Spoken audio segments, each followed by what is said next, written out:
Brace yourselves, Detroit. As the sun begins to set, two of Woodward Sports' brightest young stars will be taking the mic for a brand new show. Woodward Nights with Spooner and Broder. The dog days in Detroit are over, and the boys are unleashed. Join in on the banter and hop on the bandwagon of the #1 night show on the internet. Tune in to the Woodward Sports YouTube channel every weeknight from 8 to 10 p.m. Woodward Nights with Spooner and Broder. Good morning, everybody. It's the Morning Over Show here on the Woodward Sports Network. We're back at Feldman here in Novi on a Monday where it's weird because usually on Mondays I'm used to the Lions playing. Yeah. Well, we don't have to talk about the Lions. We're going to talk about them, but a lot of NFL action, college football action, the Mel Tucker stuff. We're going to get to all of that today. But before we get into all the sports conversations, how you doing this morning, Sam? You know, I'm doing good. You know, on those Sundays when the Lions don't play, when they already had a victory on Thursday, especially at Arrowhead against the Chiefs, it's a relatively stress-free Sunday, which I'm not necessarily used to, but I will take it any day of the week. And, of course, this past Saturday, I made my debut at the Big House at Michigan Stadium. That was a hell of a time, too. Got to see J.J. McCarthy in person. Man, he looked great. That defensive line was wreaking havoc. I know it was against UNLV, and Michigan is the only team that gets punished for playing good games against bad opponents, but still, I had a good time. Yeah, I was looking for you in the crowd flannel when I was watching the game. I was like, oh, where's Flannel? Hey, you know, I mean, wherever I was, I was having a good time, living my best life. Debut? Successful debut. That is kind of an odd way of putting it because I make it seem like I played in the game. No, I was just there.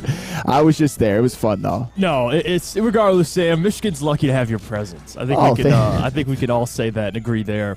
Again, a lot to get to today. I want to talk about obviously the Mel Tucker stuff at 8:15. We're going to get to that. Get Sam's thoughts on it as well. Being a Michigan slappy, he is. But on top of that, I want to talk about the Detroit Lions opening up as 5.5-point favorites this upcoming Sunday against the Seattle Seahawks. We saw how the Seahawks Week 1 game went. Again, I want to just say this about Week 1. Week 1 is meant for overreactions, and maybe we'll have some overreactions today. I mean, just think about it. Kenny Pickett stinks. And like, if we're going off my overreaction, Kenny Pickett stinks. Anthony Richardson needs Jonathan Taylor, or else he's going to get killed. That's the other part of this. We could say, you know, the LA Rams are back. Oh, yeah, that's right. That's right. This is why Week 1. Tutu Atwell, baby. Tutu Atwell. What was the other receiver? Puka or something. Puka, yeah. I Nakua, yeah. Puka Nakua, right? Yeah. Puka Nakua. I don't give a damn what his name is. Matthew Stafford turned him and Tutu Atwell into 200-yard receivers. Shout out Sean McVay and Matthew Stafford. As much as I can't stand Matthew Stafford, I got to tip my nod to that. And then the other one, you would say, well, the Dallas Cowboys are the best team in the National Football League because of that dominant victory last night. Packers. Or Jordan Love is Aaron Rodgers part 2. Like, there's so much and trust me, we'll get to the NFC North stuff later in the show because I do want to talk about it. But I want to start off by just saying it feels good to have football back. Like, I didn't do a damn thing yesterday. My girlfriend even understood. I told her, I said, hey, listen, baby, I'm just chilling today. I'm not doing a damn thing. I'm sitting on my couch. I'm watching NFL football from 1 o'clock all the way to 11 o'clock at night. Oh, when the Giants. I was watching that Giants game even when they were up, the Dallas Cowboys were up 33-0. Like, I'm just watching because I've missed football so much. And now you get another game tonight. Your Jets taking on the Buffalo Bills. Oh, yeah. I can't wait for that one. It's not going to be a chill night for me because I'm obviously going to be rooting for the Jets. And I know if for any reason the Jets end up losing, even if Aaron Rodgers throws 4 touchdown passes and the defense blows it, I'm not saying that will happen. But even if that does happen, I'm going to hear about it from all of you in the chat, everyone in the room. I'm not necessarily scared. It's just anything can happen in Week 1 in the NFL. As Bengals fans know, by the way. Speaking of guys who played bad. Yeah. That was embarrassing. Yeah. Oh, yeah. And by the way, Kenny Pickett does stink. That's not an overreaction. Yeah, Kenny. God, I watched, and again, I heard all the hype. Matt Broder, who works at the network, he's been trying to hype me up to Kenny Pickett. He ain't it. He was saying that Kenny Pickett's like in the Jared Goff sneaky MVP discussion. No, he's not. He's in the Davis Mills discussion. After yesterday, he's done. He could not hit a receiver in stride to save his life. And by the way, it is against the 49ers defense. I get all that. I would say the best defense in the NFL. Sure. couldn't hit a receiver in stride. Lucas, we talked about this yesterday, Like, it dude. was just like, yeah, you get it. He's under pressure, but it was like Deontay Johnson multiple times screaming across the middle, wide open. No, dude. Well, and I see a lot of people in the chat, including Broder, saying that's literally the best defense in the entire league. Dude. The Booner Sports Show, overreaction, Pickett is not done. I see Terrell from FL. Kenny Pickett is still better than Justin Fields. Speaking of people I might have to have a little bit of a mea culpa on, but still, when I talk about Kenny Pickett, I'm talking about people overrating him for what he did last year. All it is 7 touchdowns and 9 interceptions while the defense kept giving up 10, 13, 16. And people were trying to tell me that Kenny Pickett was good and clutch. That's what I'm talking about. So it may, it's not so easy anymore when your defense actually gives up 30, 33, and gives up 150 rushing yards to Christian McCaffrey. It's not as easy of a job, is it, for you, Kenny Pickett? That's what I'm referring to. Kenny Pickett blows. He's done. I'm so tired of all this Kenny Pickett talk. Done. Oh. Wow. Kenny Pickett sucks at football. A scientist, Mustard, says you'll see 4 quarterbacks in the first round next year. WMU says Justin Fields is not him. I actually, and I saw this. I tweeted out last night. I think it was from Jeremy Reisman, but he tweeted out. He's like, the Bears are a team I could see being good or way better in December. Like, I can see the Bears doing kind of like what the Lions did, where exactly they struggle and then they start winning some games later in the season. I could see that, but, man, Justin Fields, that debut. He was Jordan not Love, cooking. hold on, and we'll get to this later in the show, but I want to have a conversation. I think I was a little, not off because I didn't really know what to expect, but I think everybody needs to start putting a little bit of respect on Jordan Love's name. Just because. What do you mean No, hold on. I'm not saying he's Aaron Rodgers, not saying he's Brett Favre, not saying he's the next Hall of Fame quarterback, but Matt LaFleur cooked him up a good game plan yesterday. Like, easy, get the ball out, get it to the playmakers. They ran the ball efficiently. Like, Jordan Love doesn't have to be that guy, but just being a game manager, they got pieces on offense. I mean, and they have a pretty good defense, too. But that's exactly what, like, if Jordan Love was going to be what Jordan Love is, it's just a game manager. That's why, like, I will never be high on Jordan Love because he looked great yesterday. But they exposed where the Bears' weaknesses were. Jordan Love had all day to sit back there. He had all day. And he was still 6 for 14 in the first half, by the way. His longest throw of the day was when Luke Musgrave was streaking down the end zone after he fumbled the snap, and so the defense broke down. Everything that he made look really good, you could argue like the Lions' strength. That's why I'm not worried about it at all. He's not going to have all day to sit in the pocket. They're not going to be able to run the ball like that. And at the end of the day, they didn't have Christian Watson. But besides that, I think Jaden Reed looked good. Romeo Doubs looked good, but you expected the Packers to do that, in my opinion, if everything worked out for them. So it's just like, yeah, they look good, but to act like Jordan Love is now just going to take this team to where Aaron Rodgers was. I know you're not saying that, but there's people out there, you already know they're going to be like, the Packers are back, baby. It's like, this is the same team as last year plus Jaden Reed, and they still don't have Aaron Rodgers. You know what? It could just be the Bears fucking suck still. That's what it could be. And that's why week one's hard, like the Bengals, for example. Like, how do you measure that? Like the Bengals, I heard people say, well, they're going to miss the playoffs, and now that they lost, like, told you. I'm like, I wouldn't go that far. The Bengals started 0-2 last year. The Browns, the team that they always struggle against, and it was in. I'm not saying that this is why they lost. Like the Browns' defense looked crazy good, and I think that really defense is legit. Jim Schwartz is going to have those boys going. But the Bengals started 0-2 last year. They lost a divisional game against the Steelers. The Bengals will be just fine. You know, though, I know we're going to get into more of it later, but I cannot wait to talk about Joe Burrow. I am just chomping at the bit. And I got some numbers about Joe Burrow that you guys are not going to want to hear. You guys are going to be pissed off. You guys are going to hate me. You guys are going to say context.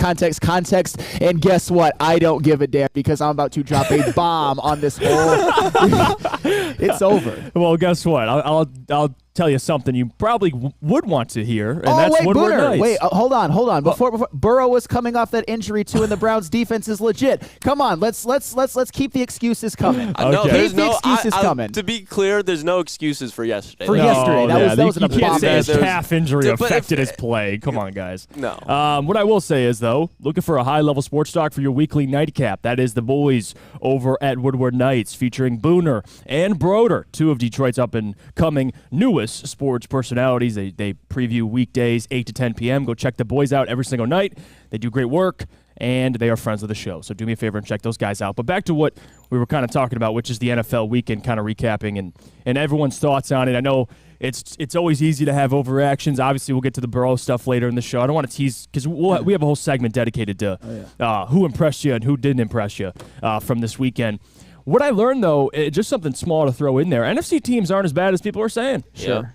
It feels 49ers, Dallas, Philly, I saw more AFC teams losing. Lions beat the Chiefs. So I know this is what I love about the NFL is the parity, right? Last year and the year prior, it's the NFC sucks, NFC sucks, NFC sucks.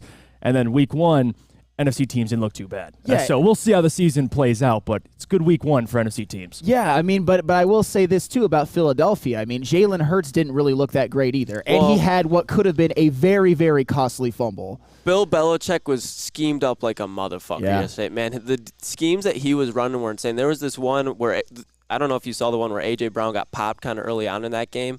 The disguises that he was running, Bill Belichick coached his ass off yesterday. Patriots, they looked really good. I don't know if they can keep playing that well against high contender teams like the Eagles, but the Patriots could easily be a 500 team this year. I think they could surprise somebody, at least after watching them yesterday. You know who showed out in that game? Kendrick Bourne, man. Kendrick Bourne at 4 tutties. That's where you were going.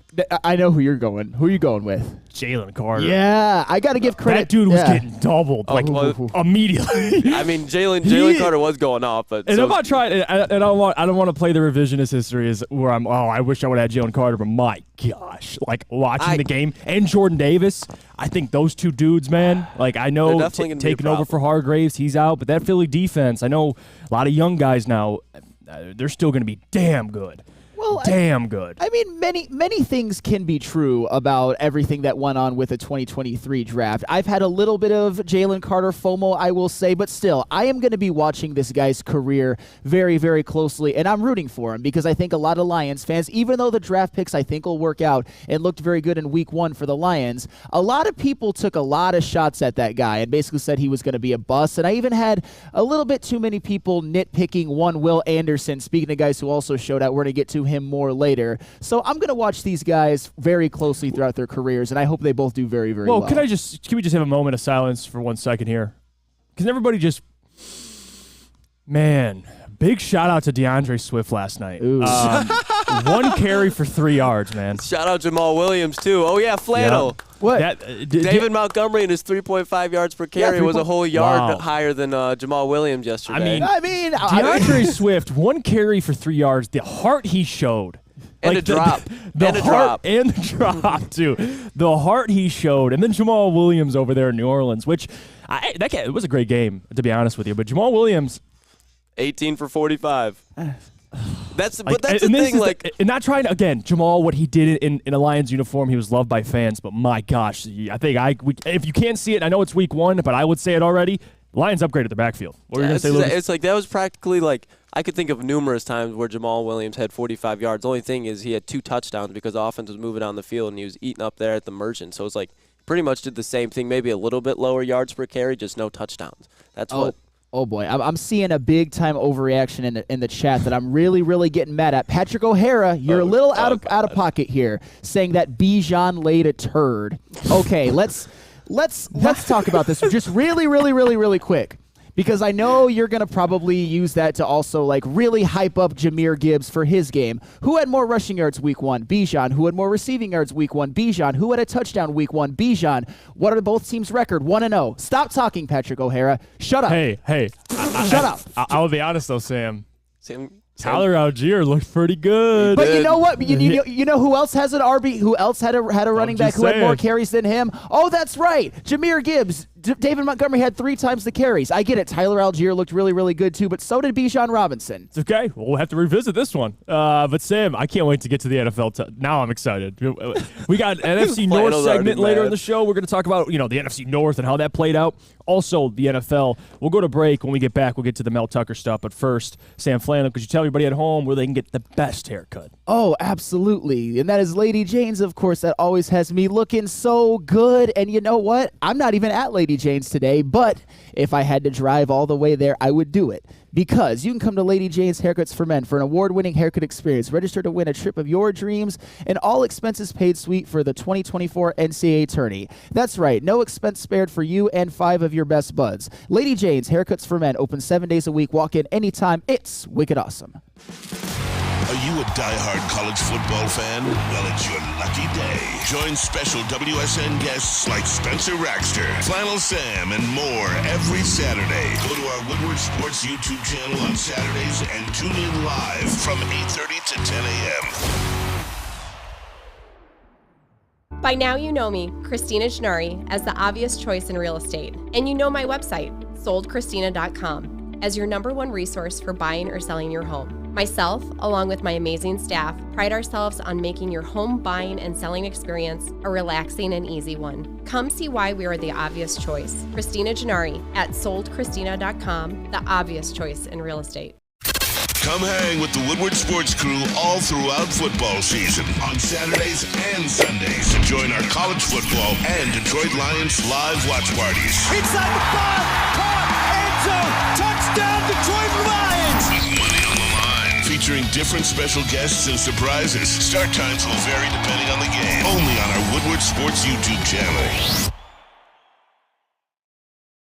Let me tell you about our friends over at 5 Iron Golf and all the things that they have for you. I mean, we went down there a couple weeks ago. It was embarrassing what I did, but it doesn't mean it has to be embarrassing for you. They got the sim rentals, different lessons you can get taught by someone who actually knows the game. They got different leagues, which you could sign up, use code Woodward10, and you get 30% off. I believe it is your entry to the league. They got a bar, a restaurant. You go down there with your friends, man. It's a lot of fun. 5 Iron Golf in downtown Detroit.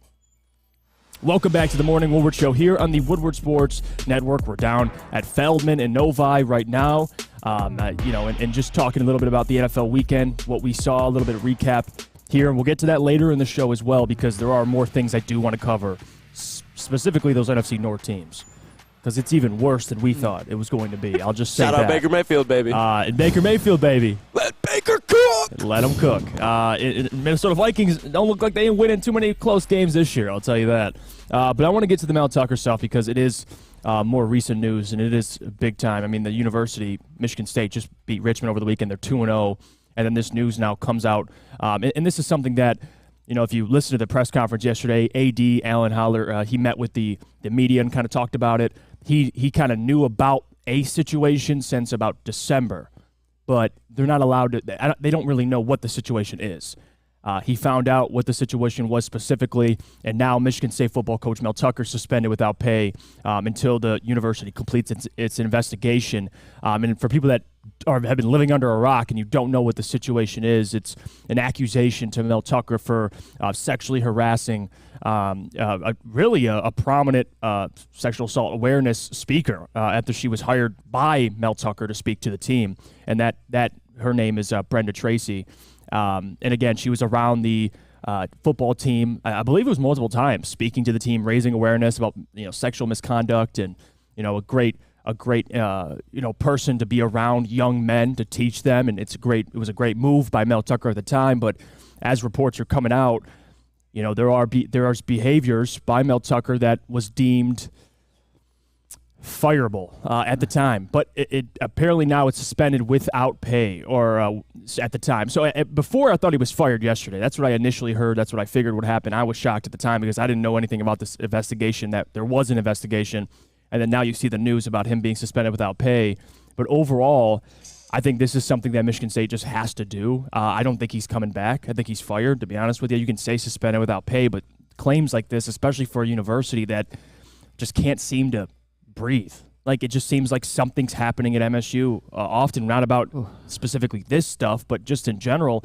I mean, they got over already a terrible tragedy, and now they get to this Mel Tucker stuff, and this is a no toleration policy here with what Mel Tucker did. I mean, this is inexcusable, especially to a person in Brenda Tracy who is a SA survivor and someone that you brought to the team to speak to the kids on your team. And this is the act that you follow that up with, and he claims it was consensual. Listen, I don't know what to believe at this point. I guess you're just waiting for the university to finish up the investigation. But Sam Flannel, like there's no way in hell he's coming back to Michigan State. Probably not. This is a really tough one because I've spent my whole pretty much life hating Michigan State and everything about it. But I actually feel bad for Michigan State fans on a day like today because you mentioned Michigan State as a university has gone through a lot in the last number of years. They had the whole Larry Nassar situation, which I hate to even bring it up again, but still that happened. They had that very, very tragic shooting on campus that happened very recently as well. And then Michigan State fans kind of wake up to the news of all of this going on with Mel Tucker, and it looks like Mel Tucker may never coach a game for Michigan State ever again. And I'll be honest, there is very few things in life I wanted more than Mel Tucker to lose his job because of his coaching ineptitudes, which I thought could have maybe happened this year, but we never know. But I certainly didn't want anything like this to happen. And obviously, we don't know every single fact. We don't know all of the things. The accusations obviously don't look good for Mel Tucker, and if he is deemed to have done anything appropriate, he should definitely be gone. But at the same time, I almost feel uncomfortable talking about this because there's just so many things that we don't know. But what we do know looks pretty damn bad for one Mel Tucker. I mean, it's just, Sam, and this is just from any person's perspective. I mean, you trust somebody with, roughly, Mel Tucker has almost $80 million left on his contract. Yeah. You trust someone to pay them $80 million. It's a lot of money. Now, he is a figurehead at Michigan State. He's someone that students look up to, the players look up to. When tragedy strikes, Mel Tucker speaks, and that is Tom Izzo as well. It's not about whether he's guilty or not because I don't know the facts of the situation. I just don't.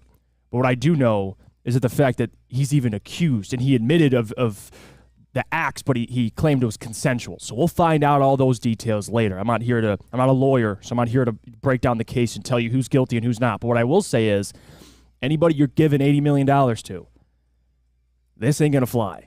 And that's the bigger point to take away is whether he did it or not. The fact that he is accused of doing it, he admitted that something did happen.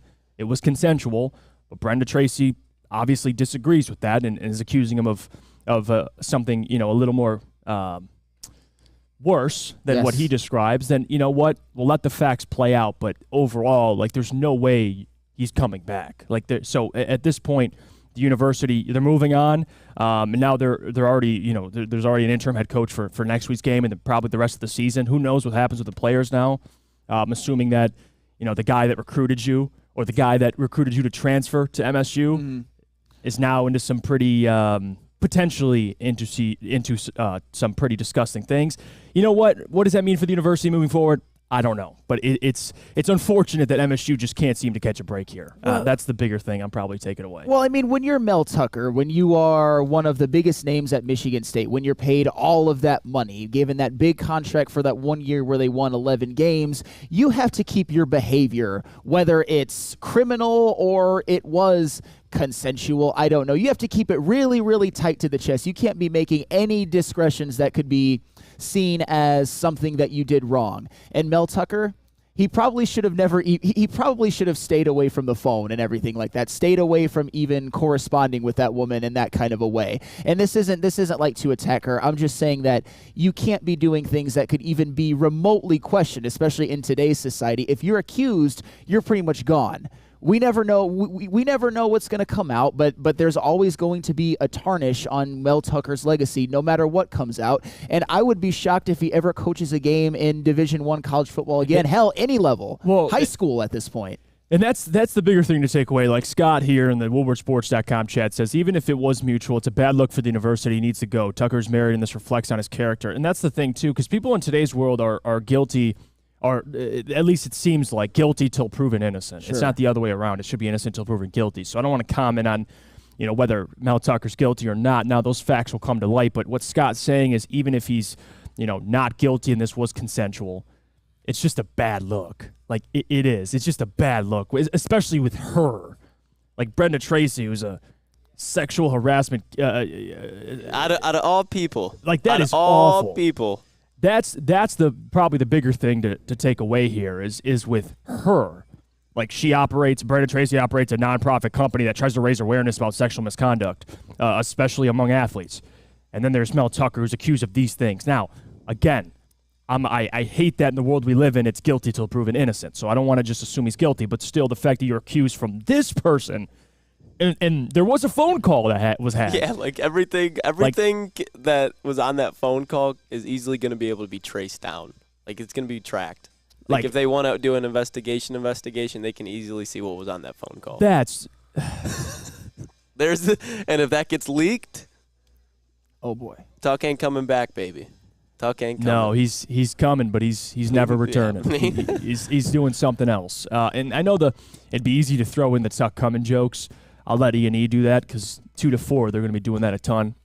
But at least for me, it's unfortunate, and this is something that MSU moving forward, you're going to have to start looking for your next head coach. Like I don't think there's no coming back from this.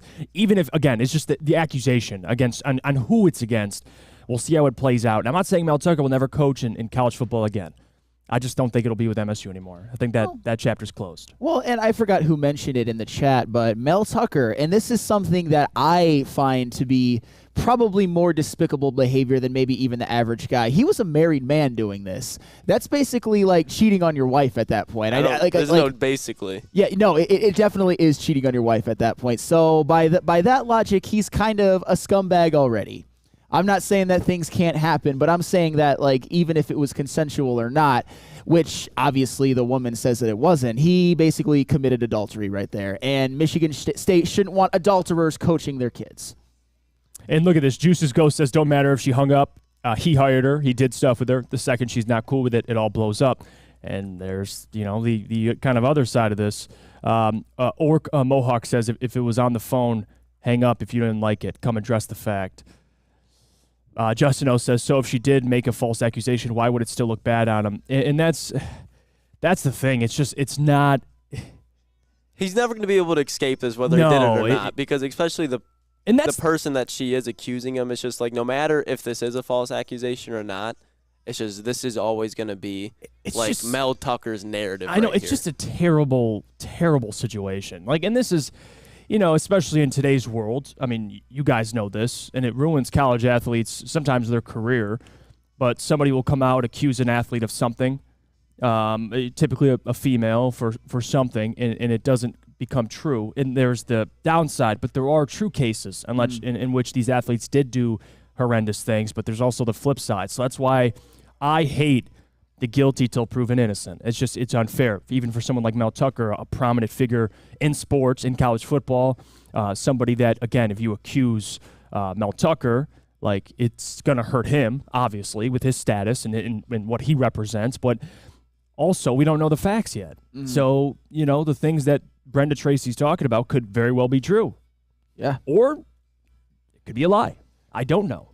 But you have to wait till the investigation wraps up. That's the point. But for right now, it's terrible for MSU. It is. It's bad. It's just something that Mel Tucker, this is not ideal, especially as a leader of men, number one, because what do the kids think now? What do the players think? Like your coach is now, he's gone. Like it's just not ideal all around. Whether it's true or not, we'll wait for the facts to come out, but it's just a disgusting situation. It's just bad all around. No doubt about it. Yeah, and if you're the kids who Mel Tucker coaches, that was your coach, and now all of a sudden he's a guy that you went from looking up to a guy who you'll probably never see coaching on the sidelines again for Michigan State. So I do feel bad for the Michigan State football players who kind of were riding high off of a 2-0 start, albeit against bad teams, but still they looked pretty good. And now there's a lot of uncertainty surrounding that program, and I'm kind of curious to see how the football team bounces back from that. We shall see. But just an unfortunate situation that I wish wouldn't have happened. Even though I'm a Michigan fan, I take no pleasure in this whatsoever. You guys shouldn't either. Chuck Brewer says, when he comes into your living room to recruit your son, you want him molding your son's life? Hell no. Real Cream of Wheat says Mel should have stuck to the random girls in the streets. Well, Daniel said, why did they have each other's personal phone numbers? Bad decisions made by all. Well, I'm assuming that if she was a contact of his that he would bring out to help speak to the team, then there's the reason you have her number. Just because you have someone's number doesn't mean it always has to be weird. Like you can just have her number to contact her to do what she does for a living, which is speak to kids and young athletes about preventing sexual misconduct. Like that's the possibility there. Just because they have each other's phone numbers doesn't mean whatever. It's just It's a tricky situation. I wanted to address it, but again, we'll talk more about it as more facts come out and the investigation kind of closes there. But we'll go to break. When we come back, we'll talk some Lions, talk a little Jahmyr Gibbs here because Dan Campbell wants to utilize him a little more than what you saw on Thursday. So we'll talk about that. But before we do, I got to tell you about our friends over at Dispo because, listen, I don't know when the next time we're going there is, but it's very soon, assuming so. You got to get down to Dispo. They just opened up a new location in Whitmore Lake.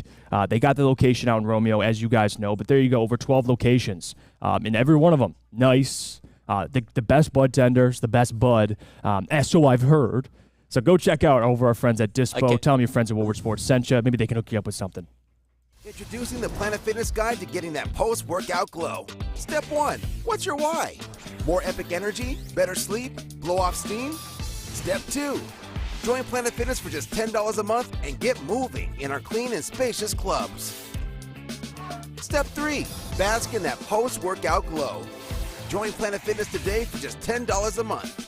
Join today at any of the 50-plus Detroit area locations. Brace yourselves, Detroit. As the sun begins to set, two of Woodward Sports' brightest young stars will be taking the mic for a brand new show. Woodward Nights with Spooner and Broder. The dog days in Detroit are over, and the boys are unleashed. Join in on the banter and hop on the bandwagon of the #1 night show on the internet. Tune into the Woodward Sports YouTube channel every weeknight from 8 to 10 p.m. Woodward Nights with Spooner and Broder. It's the Randy Wise Celebrity Golf Tour. You're a good coach, Tim. Oh, great shot. Some of the biggest names in Michigan sports, and some, well, not so much. Good. Oh, yeah, baby. Oh, yeah, baby. Oh, shit. Go in. Watch episodes at woodwardsports.com. When buying or selling real estate, flexibility and control over the sales process is key. Sellers, how would you like the freedom of canceling your listing agreement at any time for any reason with no penalty? That is exactly what Mark White & Associates offers. It's called the Minute-by-Minute Listing Agreement by Mark White & Associates. Try Mark White's risk-free minute-to-minute listing agreement today. Looking to buy or sell real estate? Visit markwhitesells.com or call 248-290-8242. markwhitesells.com, where flexibility meets success. We're back on the Morning Woodward Show here on the Woodward Sports Network. Don't forget to hit the like button on the stream. It helps us, helps the channel, and we much appreciate it. Now, I want to get to this comment before we move on because this whole situation is just a mess, dude. Like Jesse Adams says, she also admitted in her statement to USA Today she did like him at first. This whole thing is odd. It drops at 1 a.m. At Jeff, my brain is broken with this. See, like, am I the only one that's just like, what are you doing having phone sex nowadays, man? It's not 2004. There's plenty full of options out there for you to be doing this, especially like to Sam's point when you're married. I'm sure he's got kids.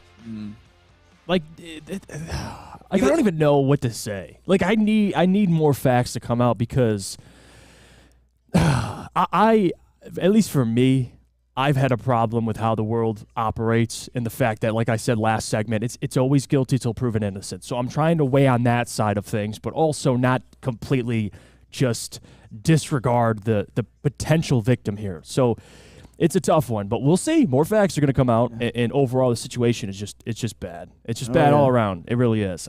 You can't no way to kind of hide from it here. So let's get to the Jahmyr Gibbs stuff because I wanted to talk about how they plan on utilizing him moving forward. Dan kind of talked about it, but before we get into that, it is September 11th. So, again, just to remember here and give some thanks, there'll be the game tonight, New York Jets versus the Buffalo Bills on 9/11. But more than that, it's just a day to kind of reflect how far this country's kind of come from, since then.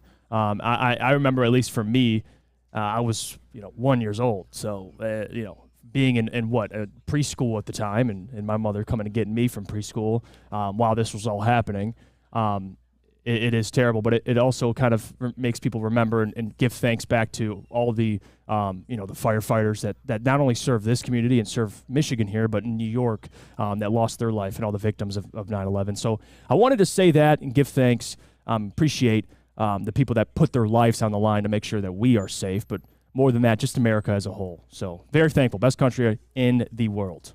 Absolutely. I can't believe it's been 22 years. That was one of the darkest days in the history of the world, I will say, certainly America. And it's a day where we like to remember those whose lives were lost, the firefighters who went in there, who actually went into those burning buildings while everyone else was running out. Those are the stories that I like to hear about and I like to remember. And I like to kind of see how America has persevered since then. One of the darkest days in American history, something that we all like to remember or like to look back on as just a turning point, just a very, very sad day. But you know what? It's been 22 years, and I think we've come a long way. The country's only going to get stronger, so that's why we love America, right? Oh, and by the way, I meant like daycare, not preschool. So sorry about that. Get off my ass, all right? Yeah. God, I'm one years old, all right? Not preschool. Daycare. Yeah. Mom was busy, all right? Mom was busy. I had to go somewhere. Can't watch myself. Probably would have killed myself. But let's move on here. 8:30, Jahmyr Gibbs. Dan Campbell came out and talked about it and talked to the media. They asked him about Jahmyr Gibbs, and his response was, well, we want to get him more involved. And I believe the quote was specifically, we just wanted to go out there and allow him just kind of get the hang of the NFL, right? And he got like 7 carries. It didn't have the amount of touches that we expect moving forward because even in a short sample size, Jahmyr looked dynamic. And there were some times there where, especially where he, paused but laid the wood on one of those hits and put his head down and took it, paused again. But still, Jahmyr, that was a surprise to me because Jahmyr's a guy, at least from what I've seen at Alabama and seen at Georgia Tech, is he's going to make you miss. He's much faster than everybody, but he was looking like a little like David Montgomery out there at times. So I think there's a lot more to Jahmyr that we haven't seen yet, and hopefully in the passing game, we see a lot more of him because I think that's where he's going to thrive, especially without J-Mo the first, next 5 games. Oh, yeah. I mean, well, Jahmyr Gibbs, if you look at the numbers, if you look at what he did during that game, he had 7 carries and averaged 6 yards per carry, and he had 2 receptions and averaged 9 yards per catch. He touched the ball 9 times and gained 60 yards, which is almost 7 yards per touch, which is excellent. I'm not saying he would have gotten that if he would have got 21 carries like David Montgomery, but still, that is a clear and present sign that Jahmyr Gibbs needs more touches in the next games going forward because quiet as kept, the Lions' offense it wasn't bad by any means, but I would say that the Lions' defense was actually the star of the game. No doubt. Of the opening night game. I mean, they only gave up 20 points, and they scored 7 of their own with that Brian Branch pick 6, while the offense only scored 14.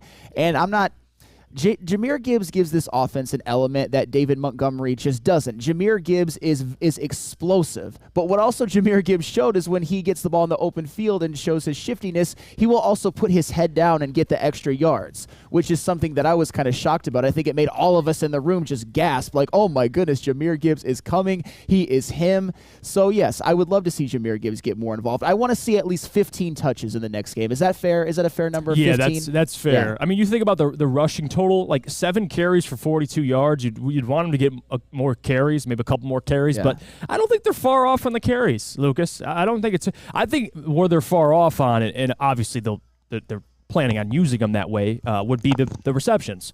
Like he only got targeted twice, caught both passes for 18 yards. He's got to get more involved to me in the passing game. I mean, you'd like to see him get more involved, especially early on in the season, but I have no problem with how they use him week 1. Just I don't because you're preserving him later on. When you have a guy like David Montgomery, who especially early on was getting chunk yardage from the line of scrimmage and keeping them ahead of the chains, and towards the back half and the second half, they stopped getting away from they got away from the run game. So that's why David Montgomery's yards per carry stopped, because he was getting it he couldn't really get in a rhythm in that second half towards the end. And Jahmyr Gibbs, he brings you back that speed element where he can get you that, it was like 2nd and long.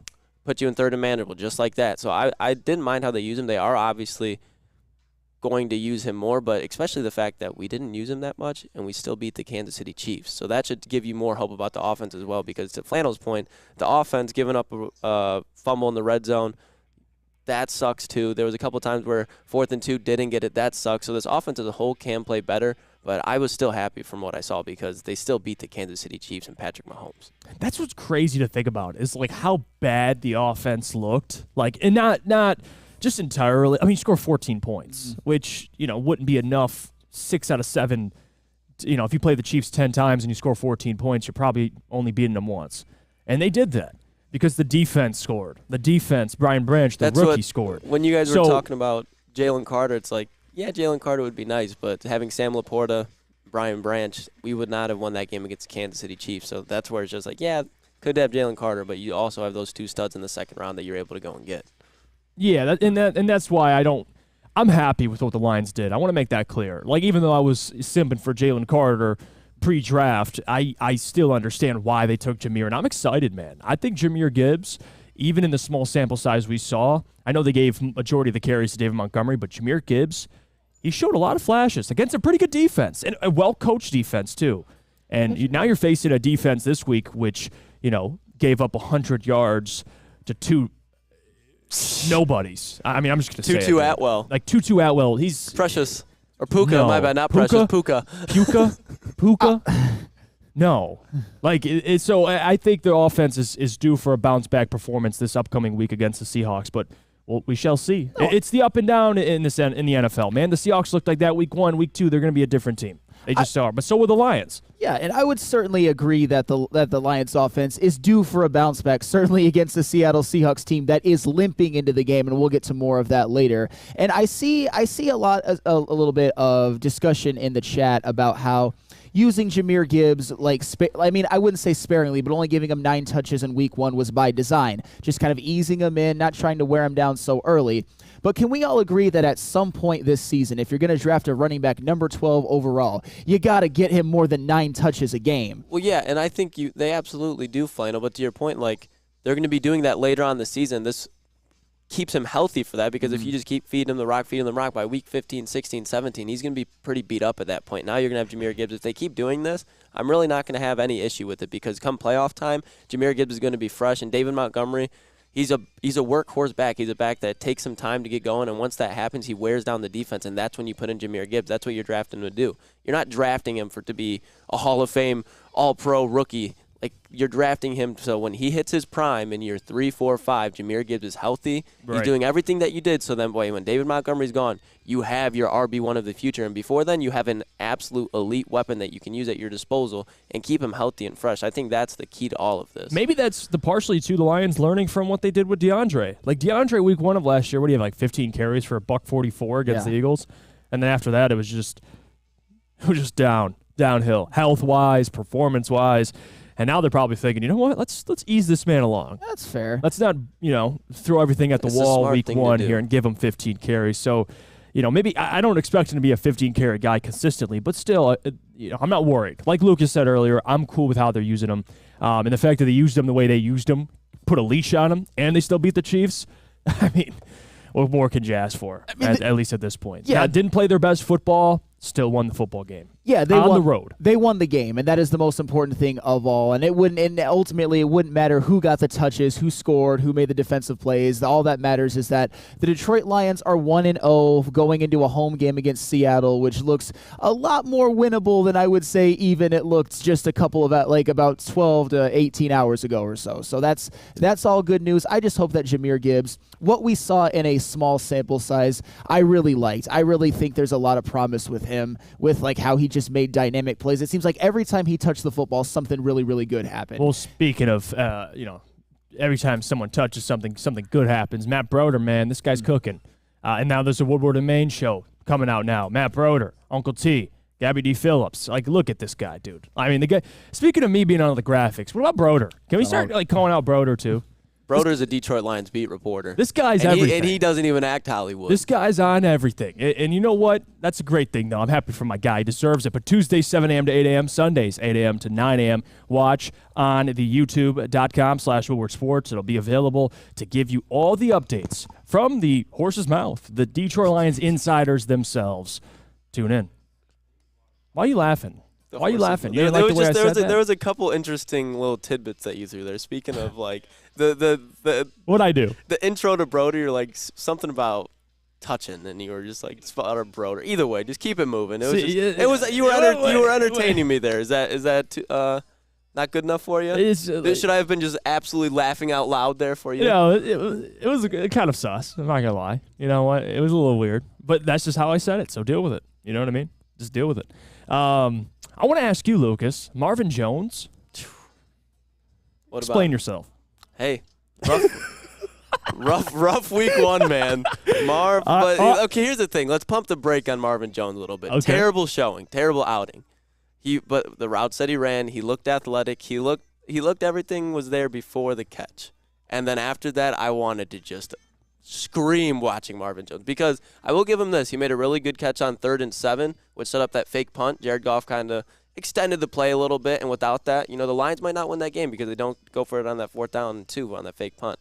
Besides that, though, fumbling in the red zone as a veteran, inexcusable. It was the first fumble of his career. Okay. So I'm going to give him a little pass there, but he has definitely have to step it up with the JMO being out too. That's but fair. I think this would be the worst showing we see from Marvin Jones. I don't think he's going to come back and put up numbers, but like that Josh Reynolds 80 yards, you'll probably see like Josh Reynolds get 40, Marvin getting 40 from here on out. I mean, but again, then it's not dissing, but I'm just thinking that's the way it'll go. If Marvin's eating, that's going to take away from Josh's production. I think he's gonna have a better game than he did this week. Like, they're not just going to stop using him. They can't. They don't have the depth at receiver to do it. And it's only up from here. But I don't think he's going to be like – he's just going to be a solid wide receiver 3-4. I don't think he's going to be like some stud, but like I still don't hate that Marvin Jones is out there. Just a bad game. Yeah, Lucas, hyping up Marvin Jones for making a 5-yard catch on 3rd and 7. Come on, let's go. I was literally giving – if I was about to go shit on his whole game, I had to give credit where credit was due. If he doesn't make that catch, which was a nice catch, and the route that he ran on, it was very nice. He created separation. Jared Goff gave him that. I'm just saying, if I'm going to give him just shred it, I'm going to make – he made a nice catch. Right. After that, it was chopped. But if he doesn't make that catch, the Lions don't go for that fake punt, and that's where it's just like, okay. You fumbled, but you also kind of set the Lions up for success earlier on in the game. So, is what it is. You can't just shred the man for one showing after he's been productive his whole career. All right. Okay. What do you have to say, Hefferson? What do you have to say, Jeff? I'm just saying. You gonna shred Marvin Jones? No. I'm just trying to hear it from I'm just trying to hear it from you, the guy who told me Marvin Jones was an upgrade over DJ Chark. Well, he did have DJ Chark was out week 1, if that helps anything. At least Marvin Jones had some production. That sounds like DJ Chark. He had 3 yards. I'll take that over out. I'll see. I think Marvin Jones bounces back. I know this is the whole point of Overreaction Monday because everyone's going to overreact to one game. It's just how it is. Like Tyreek Hill at 200 yards, 15 yards on Sunday. 2 touchdowns. That game was wild, man. And that's another game that's just ridiculous. Shout out Tua. Yeah, Tua. If he stays upright, man, Dolphins they're dangerous. They got to be a little better defensively, but get Jalen Ramsey back. Think if they had Jalen Ramsey yesterday with that game would have looked not totally different, but the Chargers aren't scoring every drive like they were. Yeah, we'll get to all that because I do want to get to the NFL just in general because there's a lot of stuff that we saw yesterday. I know it's week 1, but still plenty to talk about. Let's go to break. When we get back, talk about the Detroit Lions being favored by 5.5 points to the Seattle Seahawks. 5.5 at home. That's big time. It really is. And this is the realm that you're entering as Lions fans. Like, be prepared. You could be 2-0 this week. And if you're 2-0, I think they could be 3-0. And then I think they'd be 4-0. Like, Seattle and the Chiefs, man, they're arguably 2 of the 3 hardest teams you're playing this entire year. Big time. Big time for the Lions. But before we do that, I got to hear about our friends from Guardian Alarm. Absolutely. Let Guardian Alarm offer you customized solutions from real experts. Our professional technicians take the time to recommend security and automation solutions specific to your needs. 24/7 professional monitoring. Call us anytime, day or night, and know that a Guardian team member will stay on the phone as long as needed.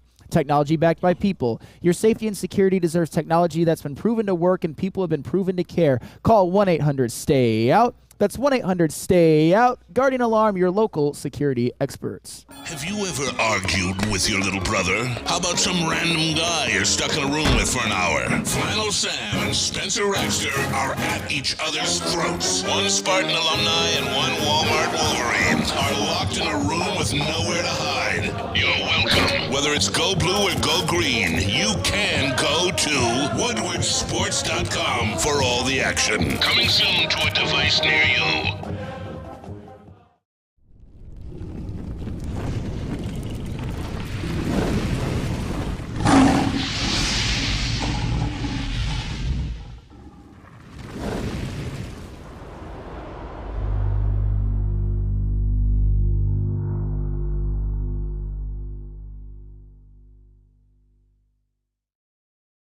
At work and at home. We're there with smarter security solutions, featuring complete automation with customized alerts and more. For over 90 years, we've been the company that's been counted on to protect what matters most, all with personalized service and care. Right now, for a limited time, receive a free video device plus free installation with a new home system. Guardian Alarm. We protect Michigan. For over 60 years, Fairway Packing Company has provided Michigan's finest restaurants, hotels, and casinos with prime beef, Wagyu beef, and dry-aged beef. Experience the Fairway difference for yourself today. Visit the steak shop in Grosse Pointe Woods for grab-and-go steaks or order online at fairwaypacking.com. Welcome back to the Morning Woodward Show here on the Woodward Sports Network. Plenty to get to. I want to get to the now the Lions are open for the Seattle Seahawks game for the Lions at home. It's their first home game of the season. It's going to be electric down there. I think it could challenge the loudest arena yet. Yep. At least for week one, and now going into week two. I think that arena at Ford Field, it's going to be sold out. People are going to be fired up. You're 1-0. You're facing the 0-1 Seattle Seahawks, who you couldn't force to punt last year. Like, the people and the players are going to be fired up, to say the least. Now, it is Devon Witherspoon's debut, though. He didn't play week one. He will be playing in week two, expected. So a good welcome to the NFL moment for Witherspoon would be guarding Amon-Ra St. Brown and getting cooked. So that'll be a lot of fun to watch. Getting cooked. He does it to everybody, so don't feel bad, Witherspoon. He does it to everybody. But I put a poll in the chat. How worried are you about the Seahawks? Worried, not worried at all, and then it's 50-50 for me. 62% say not worried at all. 29% say it's 50-50, which we're about where I'm at, because I don't want to completely overreact and say the Seahawks are done, they're screwed. Get rid of them. I'm not saying that yet. I think they've lost both their tackles in that game. They lost Charles both Cross of and their Abraham tackles. Lucas. Now, we'll pay attention, because if you don't have both your tackles, Aiden Hutchinson, you're going to have to smell what he's cooking. That's a problem if you don't have both your tackles. And they're not going to be able to false start like Jawan Taylor on every play. I think the NFL is going to be watching that more and more. You're not going to be able to get away with that one, especially at Ford Field. So I'll ask you, Sam Flannel. Lions open up as 5.5-point favorites. How you feeling at this moment? I am feeling great because, and I know a lot of people are going to say it's overreaction Monday and everything, but what if the Seahawks just aren't good? What if, for example, Geno Smith's one good year was kind of a mirage? Let me give you more context into just how terrible that performance was against the Rams. Even just like injuries aside, the Rams beat the Seahawks, the Seattle Seahawks, the team that it was supposed to challenge for the NFC West, 30-13 at Seattle, playing without Cooper Kupp. So I don't want to hear anything about the Seahawks injuries in that game. And the Seahawks secondary gave up 100-yard games, like we said before, to Tutu Atwell, who last season had 298 receiving yards for the whole year, and fifth-round rookie from BYU, Puka Nacua. 100 yards to both of those guys. Not to Cooper Kupp, not to Van Jefferson, but to those two guys. Also, I get it. Devon Witherspoon was out. Jamal Adams was out. Tariq Woolen played. Quandre Diggs played. Kobe Bryant played. So I don't want to hear about those excuses for giving up 30 points to the Rams. And also, the Seahawks only managed to score 13 points against the Rams defense led by, let's see if you've heard of any of these guys. Okay. Ernest Jones, Jordan Fuller, not Kendall, not Kyle, not Will, Jordan. Christian Roseboom, rookie Byron Young. I heard of him. Darion Kendrick, who is in his second year, had a terrible rookie year. Michael Hocht or Hecht. Akello Witherspoon, not Devon, Akello. He played with the Niners. I heard solid. him. DK neutralized him. I don't know if you guys saw that when the Rams started to kind of run away with it. DK injured him and put him out of the game with just a cheap-ass late hit. So so he didn't even finish the game. I mean, all I'm saying, though, is, besides for Aaron Donald, you also got Jonah Williams. Don't forget about Jonah Williams and the great safety, Russ Yeast. Hey, shout out Toledo. Don't disrespect Russ Yeast. I'm not disrespecting Russ Yeast. They're all NFL football players. I'm just saying that this isn't the Rams defense of even a couple years ago that had Von Miller and Jalen Ramsey and Aaron Donald and everything. Aaron Donald is still it's there. Aaron Donald and a bunch of dudes. It's Aaron Donald and a bunch of dudes that you've really never heard of. And I get it. The Seahawks, they were fairly banged up. Both their tackles, those are big losses. You are going to suffer because of that. They also lost Tyler Lockett and Boye Mafe. Those are pretty big ones as well. But that also furthers the point that they're going to go in 0-1 to Ford Field, licking their wounds, and I think the Detroit Lions are going to blow them out. I really, really do. Now, I'll say this, and although I'm still going to put some respect on Seattle's name, but if they're missing both their tackles, like this is...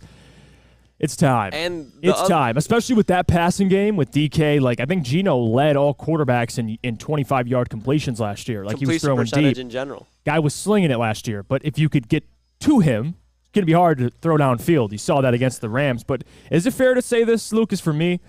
I'm more worried about the Packers on the road to the Packers, I believe that game is too, than at home against Seattle. Is that an overreaction? No, we're in the same boat, and coming into week 1, I don't think either of us were saying that. But the thing that I'm most impressed with by the Rams and most hopeful about with the Lions is Matthew Stafford walked off of that field yesterday literally with a clean jersey. Not a mark on his jersey. He didn't get touched. He did not get touched. And have you seen the Rams O-line? Flannel, if you were to read the Rams offensive line, it was probably very similar to what you do with the defense. Sure. And now you have a top 3 unit. How they looked last week, I'd say top 2 unit because the Niners unit looked damn impressive. But Jared Goff is going to have time to just cook. And they're not. The thing that really cost the Lions last year was that pick 6. Tariq Woolen pick 6. You take that out of the game last year, Lions might be walking away. And the Lions got a lot better, and the Seattle Seahawks did too. But now when you're missing both your tackles, your number 1 pick is playing in the first week in corner week 1. That's not going to be easy for any corner to do in the NFL. No. And I could agree with you. Ford Field, that place is going to get rowdy on Sunday. I don't think there's any doubt about that. And the chat, feel free to chime in. Like, am I off on this? I'm more worried about the Packers than I am the Seattle Seahawks at home because, and I'll tell you why. Last year, Rashad Penny ran for like $140. Yeah. Remember that? I mean, you didn't force the Seattle Seahawks to punt, but Rashad Penny had a lot to do with that. The Lions, since then, against the run, have been solid for the most part. I know the Carolina game, everyone brings that game up. I get all that. But even carrying on to week 1, Patrick Mahomes led the Chiefs in rushing. They've shown they're a much, much better team against the run. Now, you got Kenneth Walker, who is better than Rashad Penny. So we'll see how that works out. But if they can contain Kenneth Walker and be as stout as they've been, and you're telling me that Aiden, Pascal, Aleem, all these guys, James Houston, can pin their ears back and run after the quarterback and just go wild in passing sets, then I think that's a matchup that the Lions will win. Like it's favorable to the Lions. So that's where I'm at. I'm the Seahawks. To me, I think it'll be a good game, but the Lions got this. I just think the momentum they have from beating the Chiefs, their first home game, like the players are going to be ready to go. The fans are going to be packed. I think Seattle, they got this, and I think rightfully so. They should be favored. But that Packers game on the road. That one, because now you're facing a better defensive line. They're better than the Seahawks, their defensive line. Better offensive line. A quarterback that, is, I don't know what to make of him yet, but it seems like Jordan Love could just do his job. And that if you could just do your job at some extent, it does make you somewhat dangerous. So that's where I'm at, Sam Flannel. I think the Lions can take the Seattle Seahawks. I do. I'm respecting them, but at the same time, they shouldn't lose to the Seahawks at home. Well, of course. They should be 2-0 after next week. They absolutely should. And before any of the players on the Lions or the Seahawks played in the NFL, they went to college, and Woodward Sports loves college football. Every single Saturday between 8:30 a.m. and 10:30 a.m., we have the love of college football, getting you ready for all of the best games throughout the day. Me and Spencer did the show last week along with Parker Brown and Nick Koloff, and the week before it was me and Stick and Anson. We had a lot of fun, and every single week it is a rotating list of people, so you are not going to want to miss every week, especially some of the big weeks throughout the season. That's Woodward Sports for the love of college football. I think right now, seeing how bad the Seahawks played, and I understand that they could bounce back. They're obviously really don't want to go 0-2. Is it a massive disappointment if the Lions don't win this game? I think so. Would it be just like a huge letdown at this point? I think so, yeah. I don't want to go as far as say it's must win. I think the must win stuff is more later in the season. Now, wins early do matter because, again, if you want to win your division, now you have the Packers that are 1-0, so you want to keep winning. But your first home game, it's going to be sold out against the Seahawks, who you last year they beat you and you didn't force a punt. Like, they should take this game personally. If they don't beat the Seahawks, there is a level of disappointment. Yeah. And it does kind of take a jab at the momentum the Lions have had so far. Like, if they can win this game on Sunday, what that will mean moving forward, now you're 2-0, you're leading your division expectedly, and now the fans are bought in. Like, they're always going to be bought in, but if you lose your first home game, Sam, that's kind of a deflator there. So, no. Ideally, they don't lose, but if they do, it's not good. Even though I think they could beat the teams following the Seahawks, but your first home game, you got to win. You just have to. I mean, and this may be a bit of an overreaction, too, because I know that the Seahawks lost both of their tackles, but maybe Geno Smith just is never going to get back to the level that he was last year. I know Geno Smith has got a contract, and there's some shine on his name now, but prior to his year last year, he was a bust and then a journeyman, and that's all he ever was. The thought of Geno Smith ever being a high-level NFL quarterback got you mocked and laughed at before last year, and maybe it was just a blip, because even though with all that went wrong with him, even that I don't think excuses you for having 26 pass attempts for like 116 passing yards. He did absolutely nothing in that game. He was neutralized by a Rams defense with Aaron Donald and a bunch of no-names who I did research. I didn't just say them just to say them, who none of them really had good years last year, or they were young or rookies. That's inexcusable, no matter who you are as a quarterback. Now, Funky chiming in here, he says, Jeff, I'm more worried about how the way the Lions come out this week than any other week. I'm not worried about either team. I'm focused on how the Lions actually play and call plays. And that's something, too, that Ben Johnson, as much as I love him, and I think he's still going to get a head coaching job at some point, that week one wasn't the greatest showing, play calling-wise for the offense. It just wasn't, especially without Chris Jones. So moving forward, Funky's right. I think the offense is something. The defense showed a ton week one on the road. I think the defense will just automatically improve from just being at home, and I think the offense will as well. I mean, Jared Goff's stats at home last year were pretty damn good. Ooh, something tells me that this offense will just bounce back given they're at home. But Funky's right. I'm locked into the play calling here because that's a top 5 offense last year. And I think they have all the pieces to still be a top 5 offense. So they have to bounce back. You can't score 14 points next week. No. You can't no. at home. And they most certainly do. And I know we'll get into it more later, but Ben Johnson didn't have his best day. No, I think he'll bounce not. back, but I'm sure we'll talk about that more as the week goes on. Are you guys worried about the way that Seattle's going to respond, though? Because, again, just to what Jeff was saying, you can't just write off the Seahawks. So I think they're going to come out playing pissed off, too. And I know they're down. But at the end of the day, that's still a very talented team on the other side of the football if they start clicking and they have a good coach in Pete Carroll. That's the thing, too. Got a great coach. I think the one thing you can't really help is injuries. So if they're missing both their tackles, I think that helps tremendously in the Lions' favor. But to Lucas's point, it's not like this team isn't going to be ready to play. They came to your house last year and put a 40 bomb on you.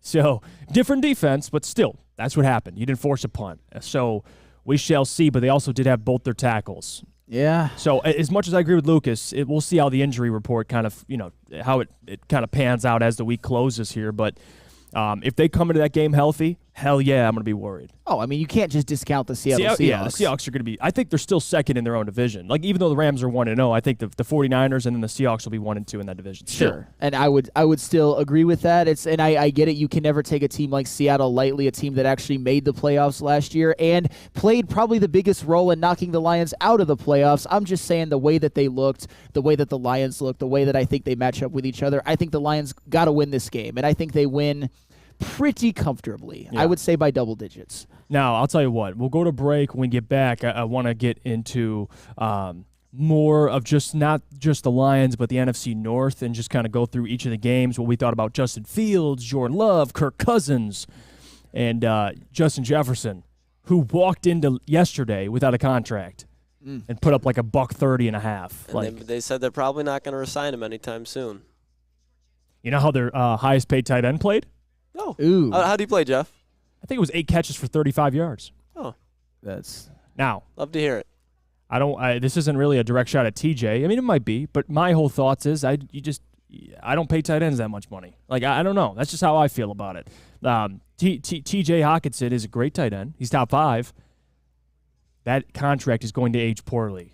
It just is. Tight ends don't affect winning like other positions. Those are the facts. So we'll see how that plays out. Good luck, Minnesota. Good luck. I got to tell you about our friends over at Big Boy, though, before we go to break, because, guys, listen, I'm hungry. I know your guys are hungry. As you can see there on the screen if you're watching, burgers and chicken sandwich are now available at Big Boy, and they're taking over. It's burger time. Try the best cheeseburger or their new pretzel bacon cheeseburger. If you're craving chicken, you could try the Dolly chicken sandwich or turn up the heat with Bob's hot chicken sandwich. Save room for dessert because they have that as well. Reese's chocolate peanut butter thunder cake, or satisfy your sweet tooth with their funnel cake fries. All of that and more at Big Boy.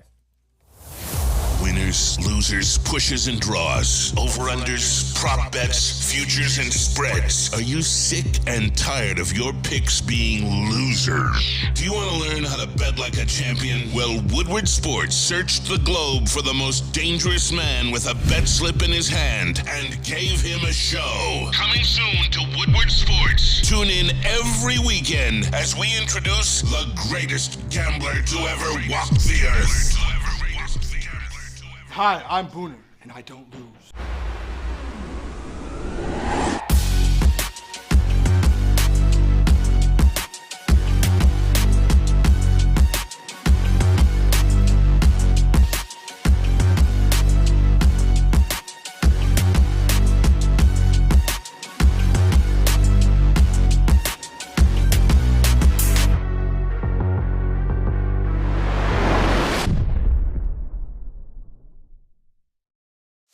Join Woodward Sports' own Jeff Iafrate, along with special WSN guests for the most anticipated Lions season in decades. Filled with different surprises and expert analysis. You're not going to want to miss out. Go to our Woodward Sports YouTube channel on Sundays and tune in live from 9:30 to 11:30 a.m.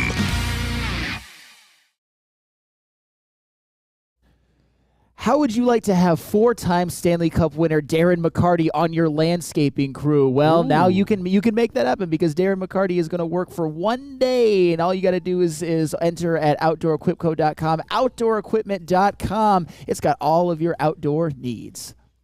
Man, how about that NFC North yesterday, huh?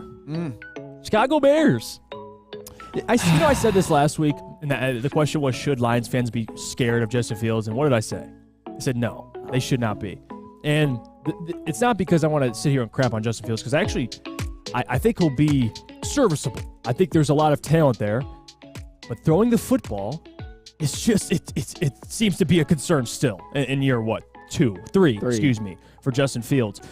I think the Bears, like I said earlier, will be a team that later in the season maybe gets off and starts cooking. But right now, I think just this year in general, and I said this, even at their peak, they're a 7-8 win team. That's what they are. And the Lions were 1-6. They ended with 9 wins. Now, I don't think the Bears can end with 9, but maybe they can catch fire late in the season and win a couple games. But the Bears, they're bad.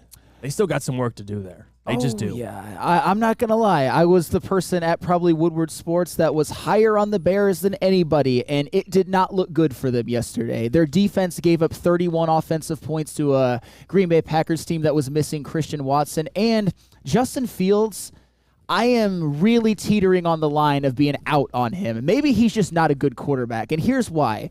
I understand that like every quarterback is down to have a bad game. But Justin Fields was having the exact same problems that he's always been dealing with. That one pick six, it's like he doesn't know how to read a defense. He doesn't know how to look off defensive backs. He just threw it right to whoever picked it off, and they scored a touchdown. And then he had another very, very costly fumble, which actually didn't cost the Bears anything because the defense held. But still, it was on their end of the field. He was running. He couldn't take care of the football, and he fumbled.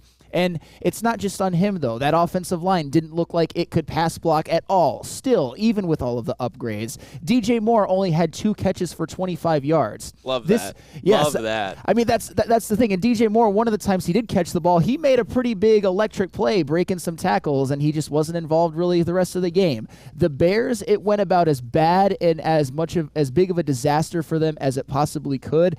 And I actually tweeted yesterday, does this team even win 4 games? They looked horrendous. They were awful. It's too early to say. You know what, Lucas? Your thoughts? You're the Fields defender here, so look, he's got that. I was told he's got that dog in him. I That's what you told me. Mm-hmm. And he had a terrible second half. The first half wasn't too bad, but that second half, I think the game just got away from him. He saw that throw to Mooney. That was a great throw. Yeah, it was. He showed he had a great throw to Mooney, but overall, man, like. It was the same Justin Fields that we've been seeing. To Flannel's point, he made some great plays, and that's what people like me who had faith in him being a good quarterback. Now, I'm not going to be terribly mad if he's not just because he's the Bears quarterback, but the people that, like me, think that Justin Fields can turn into something potentially, I mean, they got smacked in their face yesterday, especially in that second half. The Bears just look bad, man. Everything about the Bears just looked bad. They got more help, and they're still having the same problem. So it could be coaching as well. They need to get Eberflus out of there for sure. I know he's a Toledo man, Whitmer graduate, right down the corner from old Klotzy, but Matt LaFleur made him look like a joke yesterday too. Yeah, that was rough. At least it was good to see the Packers and the Bears square off week one because you get like a good measuring stick of two teams in the NFC North. At least people before the season thought in the same kind of realm. They square off. Packers absolutely destroy them. So lets you kind of know where the NFC North stands. I'm going to stay consistent right now at this point. I think the Packers are the one that I'm the most not fearful of because I think the Lions are better than any team in the NFC North, but the team that you'd actually have to watch out for. Like maybe could beat you this year once, maybe you split with them. But the Vikings are as bad as I thought they were. At first, I remember early in the offseason, I liked the Vikings. I was like, you know what, people are quick to forget about the Vikings, but then they lost half their defense and continued. And then Baker Mayfield showed up and said, hey, get baked. How about that? Get baked. Oh, dear Lord. He baked the Vikings. It is what it is. And the Vikings last year got away with winning a lot of close games. They're not going to be able to do that this year. That defense looks like their defense. And Baker Mayfield had their way with that defense. So had his way with that defense. let's pump the brakes on all the Baker Mayfield love because I personally thought that the Vikings defense actually played relatively well. I believe the reason that the Vikings lost was because Kirk Cousins was responsible for 3 turnovers. And I am as happy as anybody that the Vikings lost because that not only I was one of those people that thought that the Vikings would implode this year. I've been very, very consistent about that. And after yesterday's game, I would be shocked if they get 6 wins because at home against the Tampa Bay Buccaneers is one of the most winnable games on the schedule. And they absolutely blew that one. And Kirk Cousins, I've actually defended him for like some of what he's done in his career. I can't defend what was yesterday because he put up a lot of yards. Justin Jefferson had a lot of yards. Jordan Addison had a good game, but he turned the ball over 3 times, including 2 lost fumbles. It was planets colliding bad for the Vikings to lose week 1 to the Tampa Bay Buccaneers. And overall, Addison, I mean, I have him on fantasy. He looks pretty good. I like Jordan Addison a lot. But again, he doesn't help their defense. And the defense, I mean, they only held the Bucs to 20 points, but it's not really about that. I mean, it was the plays at the end of the game, too, that mattered. And Baker did just enough, again, to get that win there at Minnesota. And that's the bigger thing to take away. So overall, I think everyone in the NFC North is below the Lions at this point. I think the Lions have had, even without Chris Jones and Travis Kelce, one of the more impressive wins this week 1 of the NFL season. And they're definitely going to be the team to beat. And I think the Lions easily this year could go 5-1, if not 6-0. I think there is one team that steals a win, and my prediction would be the Packers. Just because as a roster, I like their roster. I do. I think I like them better than any other roster in the NFC North. And their quarterback isn't going to, at least from what I saw in week 1, isn't going to do a ton to mess it up. You still got to wait and see what Jordan Yeah, that's all. You got to wait and see. People are extremely high on the Packers right now. And I'm not saying the Packers are this big bad wolf, but I just think out of the quarterbacks I saw, and Kirk Cousins, by the way, did what he does. I mean, 33 for 44, almost 400 or 350 yards. Like, he's going to throw for a ton of yards. That's what I loved about it is the Vikings offense still went off, and it did not matter, even against the Tampa Bay Buccaneers and Baker Mayfield. So that's what their offense, they could do whatever they want. It's still not going to matter. And if Kirk Cousins has any turnovers, well, now you're pretty much screwed because that defense is not going to be able to stop a soul. And now you have turnovers to give the offense even more points on the other side. Can we give a little bit of love to the Packers? Because I saw a lot of, and understandably so, a lot of Lions fans were looking at the first half between the Packers and the Bears kind of saying, every single team in the NFC North is bad. I mean, the Vikings already lost. I mean, besides the Lions, of course. The Vikings already lost. The Packers and the Bears don't really look impressive. But I would say the way that the Packers played in the second half, you got Jordan Love. You had Aaron Jones making a few very big catches and a couple runs. He was out for part of the game. You've got the defense, actually, with Rashawn Gary returning. I thought the secondary really stepped up. A lot of guys that really needed to. They did, like Darnell Savage, for example, and Mixon, who also returns kicks. And, of course, Another thing about the Packers, and I actually thought of you, Lucas. I know when the Packers drafted Lucas Van Ness. I wasn't high on it, but you don't laughed. Give me, he had and a sack. I'll continue to laugh. He had a sack. He chased him out of bounds, man. Okay, he had a sack. Let's not act like this. Let's relax on this. Okay, let's seriously. If we're gonna be acting like Lucas Van Ness is truly going to be a problem. I get it. He's athletic. That's what they drafted Lucas Van Ness for, to be able to contain Justin Fields. Lucas Van Ness, I have no worries about going about in the future. He's athletic, but he still struggled to start at Iowa, man. Okay. That matters because you're going to have guys who are a lot better than the people that were at Iowa, and you're going to develop them to be a project. That's fine. The whole point of getting him is so when Rashad Gary gets hurt, you have somebody slide in there. But I'm still not that worried about Lucas Van Ness now. Okay, but it's not just about Lucas Van Ness. I know that the Packers have a roster that has a lot of pieces, and they added some rookies who I don't think a lot of people were too excited about at least contributing this year. But Lucas Van Ness had a sack. Carl Brooks had a sack. Luke Musgrave had 50 yards receiving, and Jaden Reed had 2 receptions for 48 yards. So if those guys can all contribute. Dobbs had that one catch he had in the end zone. He went up over somebody and lost him. I like Dobbs too. Like if Jordan Love is just mid, they're still the second best team. Of course. He just has to be mid. I'm not saying he's Aaron Rodgers, but with the roster he has, just be like and I know people are going to freak out, but it's not the same roster, but just be like Brock Purdy. Just get the ball out. You don't got to do too much. Don't try and, don't play hero ball. But I don't think he has to, and I don't think he will. No. That's why I have not faith in the Packers to do anything. I don't think they'll make the playoffs, but because they win 8 games, 9 games, maybe just fall short, I don't see why not. Oh, absolutely. And if you want to bet on the Packers over-under, you know who to go to. And if you ever need help on your betting decision, should you take the under for the Bears this season? I hope you did. How many glizzies will Joey Chestnut house this year? There's one man at Woodward to go to when you need your lock, and that man is Booner of Woodward Bets. Have no fear. Booner is locking in all football season to bring you the best picks. Saturdays at 11 a.m. and Sundays at 11:30 a.m. Go to YouTube and search Woodward Sports. All right, let's go to break here, and then when we get back, we'll get into just some more of the NFL, what we saw, what we liked, what we didn't like, and we'll get to all of that and much more. But I have to hear about our friends over at Swiss Insurance. Oh, Swiss Insurance, of course. And do you have football on the brain? Fall ushers in college and professional football, and this year is going to be awesome. Fall is also a perfect time to shop your home and auto insurance. Shop it like a pro with Swiss Insurance. They cover Woodward Sports Network, and they should be covering you too. Ask for Mark at Swiss Insurance today, swissins.com, or call 248-800-4177. Again, that is 248-800-4177, Swiss Insurance. Are you a diehard college football fan? Well, it's your lucky day. Join special WSN guests like Spencer Raxter, Flannel Sam, and more every Saturday. Go to our Woodward Sports YouTube channel on Saturdays and tune in live from 8:30 to 10 a.m.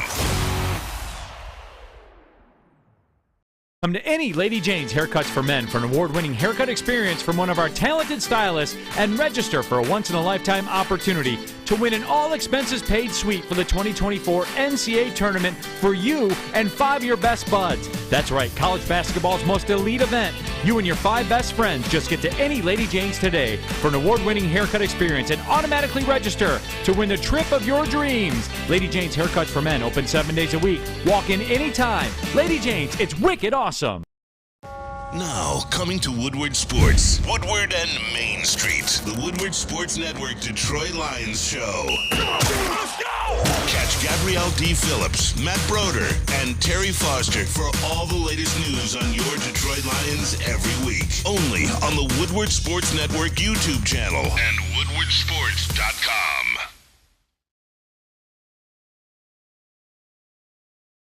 Glorious Cannabis is dropping a new ice water bubble hash infused pre-roll called Honolulu Blue. It smells so good. It's like the whiff of the first playoff win in 31 years. It's a gassy, aggressive strain named in honor of Detroit football. If you haven't had one of these ice water pre-rolls, you are missing out. So smooth. Find them at Dispo Dispensary for 25% off US out online at gloriouscanna.com. We're back here on the Morning Woodward Show here on the Woodward Sports Network. Plenty to get to. NFL talk. I want to get to personally because as an NFL fan, there's things that, you watch the Lions, and it's crazy because I keep saying this. I told my buddies this the other day too. Like, I'm used to watching the Lions at 1 o'clock on Sunday, and I didn't have to do that yesterday. I didn't have to. I already played. Imagine watching on Sunday, and your team's already 1-0, and you're just watching the rest of the teams. It was a lot of fun. But you actually, doing so, you get to see a lot of things that stand out maybe to you personally. And I think the thing that stood out to me is, I think I've seen enough of Brandon Staley. I know it's week 1, but I'm done. And if you're a Chargers fan, I think you're done too. You can't be a defensive-minded coach and continuously just get away with being a fraud. Like, you gave up 36 to the Dolphins. I get it's a great offense. I understand all that, but you're at home. And Kellen Moore arrives in his first day on the job. He does a pretty good job. Offensively, they scored 34. You gave up 36 to the Dolphins. I know, again, another good team, but Brandon Staley, defensive-minded dude. If you're a defensive-minded head coach and your defense can't stop a nosebleed, and this goes back to the playoff game they lost to the Jags too. You get 4 picks and then you completely melt down in the second half. What are you doing? Like, I don't know. I think the Chargers, to me, are going to be what they were last year. A team that's overrated as hell, got a ton of good pieces, but probably will go 9-8. And then that'll be the end of Brandon Staley this season. It just will be. So, see ya, Brandon Staley. I'm out. It was about as bad of a debut on the season as it could have been for Brandon Staley, but I'm going to be told all on Big D Energy so that the loss was 100% on Justin Herbert. Even though Justin Herbert's defense gave up 36 points, had without a shadow of a doubt the worst defensive performance of the day. They allowed their opponents to the third most points scored on the day. The Packers scored 38 but had a pick 6. The Cowboys scored 40 but had a pick 6 and a blocked punt for a touchdown. So, I mean, it was just a terrible performance all around for the defense. One guy that I really liked, a guy that I predict will be a very, very good player in the NFL, a guy who I predict will be a future defensive player of the year. Will Anderson showed out in his rookie debut. He had a sack, a couple QB hits, a tackle for loss, 6 tackles. He was absolutely incredible. I don't know if I know it was kind of quiet because they lost in kind of an insignificant game to the Baltimore Ravens. I'm sure you have more to say on C.J. Stroud, Lucas. I mean, I'm not going to knock C.J. Stroud off of his week 1 game. You can't just diss him over it, although you would like to see him lead a scoring drive. He didn't, but they were going up against a much better team, so I'm not going to grudge C.J. Stroud that much over the Week 1 performance. No, fair. But you know who I am gonna lag for that Week 1 performance. Who? Let me ask you a quick question, guys, and I want the chat to answer this as well. Is it finally okay to criticize Joe Burrow for anything? What are you going to say? What are you going to criticize him for? Let's hear the narrative that we're about to be pushing. Let's hear it, because if we're just going to go stat, and then not add context, that's Flannel. As much as you hate that, I hate to break it to you, but context matters. Kirk Cousins put up amazing stats yesterday. Still lost. I don't care. Like, it's one of those things where it's just like, if you put up great stats and you win, then you're fucking amazing. If you put up okay stats and you win, I really like you because you're just playing your role. If you put up great stats and you lose, at that point you just don't know your role in the offense. And if there's going to be games where quarterbacks just can't do it consistently, he can't play like he does an Arrowhead every week. I'm sorry. He just can't do that. And especially when you go against a divisional team with a new defensive coordinator, the team that he struggles against the most, go on record, that's who it is. That's just going to happen. The Bengals start off slow. That's not excuses. Like, he played terrible. But we're not just going to say, Week 1, Joe Burrow's bad. No, Joe Burrow's bad. Like, this man has been taking his team into the playoffs pretty much every season besides the rookie season when he tore his ACL. But even all that's being said, Lucas, he ain't the best quarterback, and I think everybody knows that. So where are you going with this? I want to hear. I'm curious. Just saying that it wasn't just an ordinary bad game, a game that you can compare to Kirk Cousins. 14 of 31, 82 yards, led offense to 3 points. Did he have a cool outfit coming into the game? Did he come in with the shades? Is he still Joe Burr? Okay, I get it. For his whole career, he's still a damn good quarterback, but it's like you can't criticize that man for anything. Patrick Mahomes is getting more flack for what he did Thursday night at Arrowhead. Yes, he is. No, Flannel, yes, he is. stop it. If Peyton Manning did this in his prime, he would get killed. If Tom Brady did this in his prime, he would get killed. If Justin Herbert did this, he would get killed. If 40-year-old Aaron Rodgers did this, he would get killed. But because it's Joe, bro, he gets. The national media right now is clowning the Bengals and Joe Burrow. No, they're not. Not the way that they should be. You're making excuses for him. I literally said he played terrible. Yeah, They literally took a video of Jamar Chase going, "What do you think?" And he's like, "Well, I called their ass elves, and we just lost to a bunch of elves." Like the Bengals and everybody else is like, no one in the right mind is calling Joe Burrow and his performance yesterday Joe Burrow-esque. Like nobody in their right mind is saying that, and the national media is absolutely getting to me. You're gonna hear it all day, all this week. Are the Bengals done? Are the Bengals done? People are saying, well, Patrick Mahomes really couldn't do it. No one is saying that the Chiefs are done. No one is saying that. So to say that people are grilling Patrick Mahomes or the Joe Burrow is just nonsense. But Patrick Mahomes didn't play like a planets colliding terrible game. So exactly. That's why Joe Burrow played terrible. He's going to get talked about like he played terrible. His receivers, Jamar Chase, T. Higgins had 0 catches. People are going to be going after T. Higgins. You know what this feels like? Jamar Chase dropped multiple balls. And we kind of talked about it earlier, but the overreaction Monday, which I think is fair, right? I mean, you see things on over the weekend, you want to talk about them. You know what this feels like to me, Sam? What? This feels like a little, you're kind of in your Patrick Mahomes defender stage right now. I know you love Mahomes, but this sounds a little biased here. I don't have anything to defend. Patrick Mahomes, unlike Joe Burrow, is actually a made man in the NFL. Yes, he is. 2 Super Bowl MVPs and 2 MVPs. We're not saying that Patrick Mahomes is not a made man. That's not what we're saying. You can call him the love down there. We're just saying Joe Burrow is an established elite quarterback. I feel a little bit of the bias. He's trying to take a victory walk right now. Yes, that's what it is. He can't quite do it because Patrick you're right. Mahomes He played terrible, and the Bengals as a whole played terrible. Okay, but like, what else you want from that? Remember that bomb that I was gonna drop on? Here we go. Listen to this. Listen to this, guys, and. Okay, Joe Burrow has had a very good career. He is one of the top 3 quarterbacks in the NFL right now. You said not us. At least for what he's done so far. But what have I always said about Joe Burrow? And I'm piggybacking off of that awful playoff performance. Joe Burrow has an overrated playoff resume in a way that I've never quite understood. Because Joe Burrow in his playoff career has never, I repeat, never thrown a 4th quarter touchdown pass, which is fewer than, as a Cincinnati Bengal, you're not going to like this one, A.J. McCarron. A.J. McCarron has the 4th quarter touchdown pass. Wait a minute. Wait. I got one more. Okay. During Joe Burrow's playoff career, his defense has scored a touchdown. Sam Hubbard with that fumble return. Yes. Which is just as many as the Bengals offense has scored in 7 playoff games. Those things happen, along with never scoring 30 points in a game, along with the defense never allowing 24, with only allowing 24 at the most, with him having 9 touchdown passes in 7 career playoff games. Joe Burrow is overrated as hell. You just said he was a top 3 quarterback in the league. Okay, but if you think he's the best quarterback in the NFL, you should get your head examined. Sam, I think I knew it was coming. That's where I know this is where this is rooted from. Is you think he's the best, regarded as the best.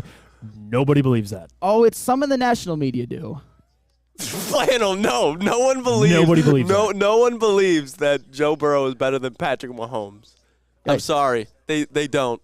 He was worse than Daniel Jones yet. He was worse than Daniel Jones yet. No, and I don't want that to be mistaken either. Joe Burrow was bad. He was bad. The Bengals as a whole were bad. He just got his extension, which makes this a lot worse because he just got paid and played like that. But, what else are we learning from this? He's still, to me, the second best quarterback in the NFL. Okay, but listen, guys. I had Tom Mazaway, our very own Tom Mazaway, on my tweet about Joe Burrow say, but he only had 1 week of practice. Stop it. I don't care. I don't care. Sam's going to break this table. I'm not going to break this table because I'm not that strong. Stop it. I get laid. I don't want to hear any of those excuses. If you want to be a top 2, 3 quarterback in the NFL, I don't want to hear about he didn't practice. Oh my. Okay. Flannel's going to lose always his the sales and some excuses. deals. Hold him accountable for something. Shots as Sam is acting like this in public. Yes, I am. We're on remote. I'm not going to change how I do a show. I love you, Flannel, bro. Oh, my Oh, God. You got it. Okay. All right. Yeah, Herb Nash says Burrow living rent-free. Well, he might be. I don't think he even pays rent. I think he just stays in there for free, to be honest with you. He paid his rent beating Mahomes for Flannel. Yeah, he's right. Hey, Flannel, by the way. Yeah. Jared Goff.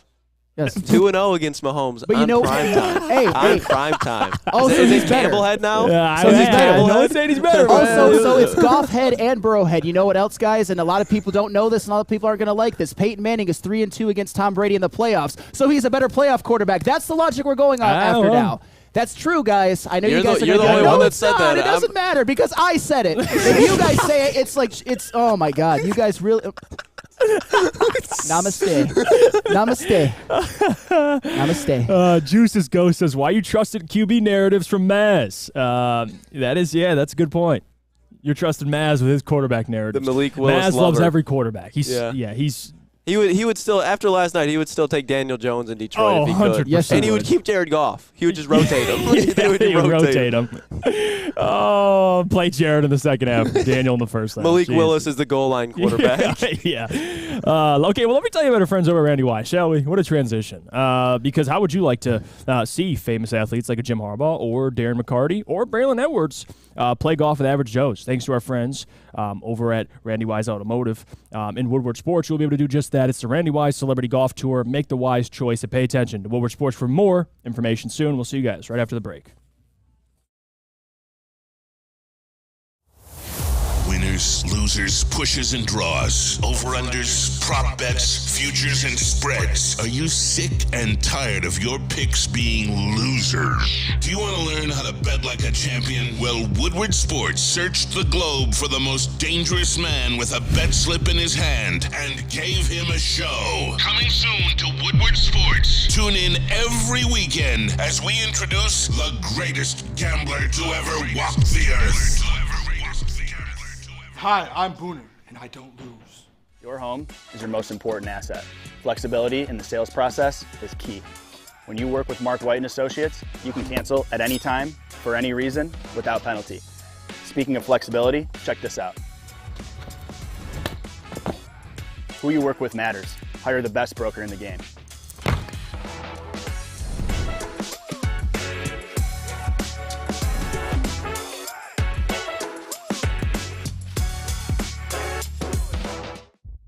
Brace yourselves, Detroit.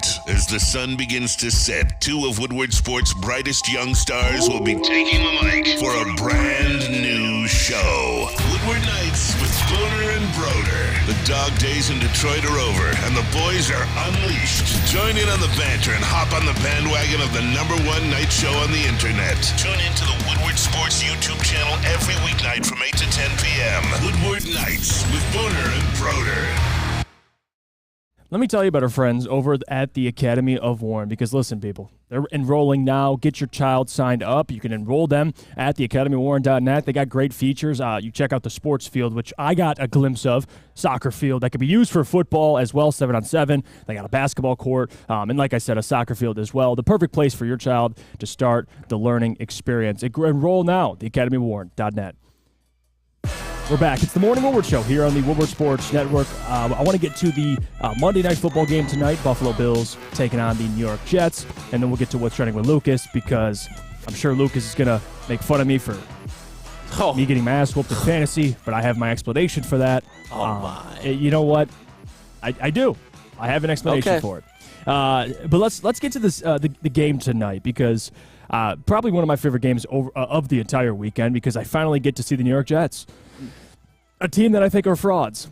New York Flannel Jets. The New York Flannel Jets, as some would say. Now, the Jets, to me, and they're at home tonight, I like Buffalo to win that division. I've been pretty consistent with that. You like the Jets to win the division. I do.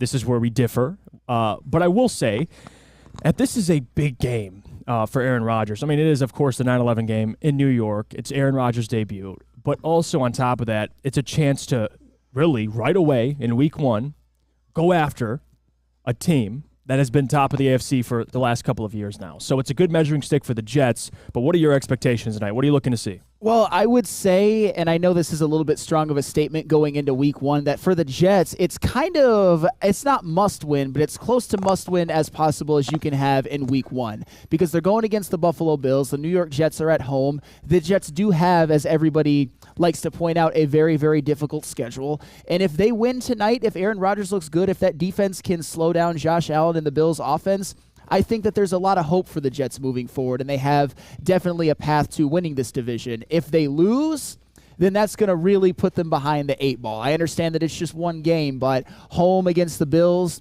does anybody really expect most teams, no matter how good you are, to go into Buffalo and win?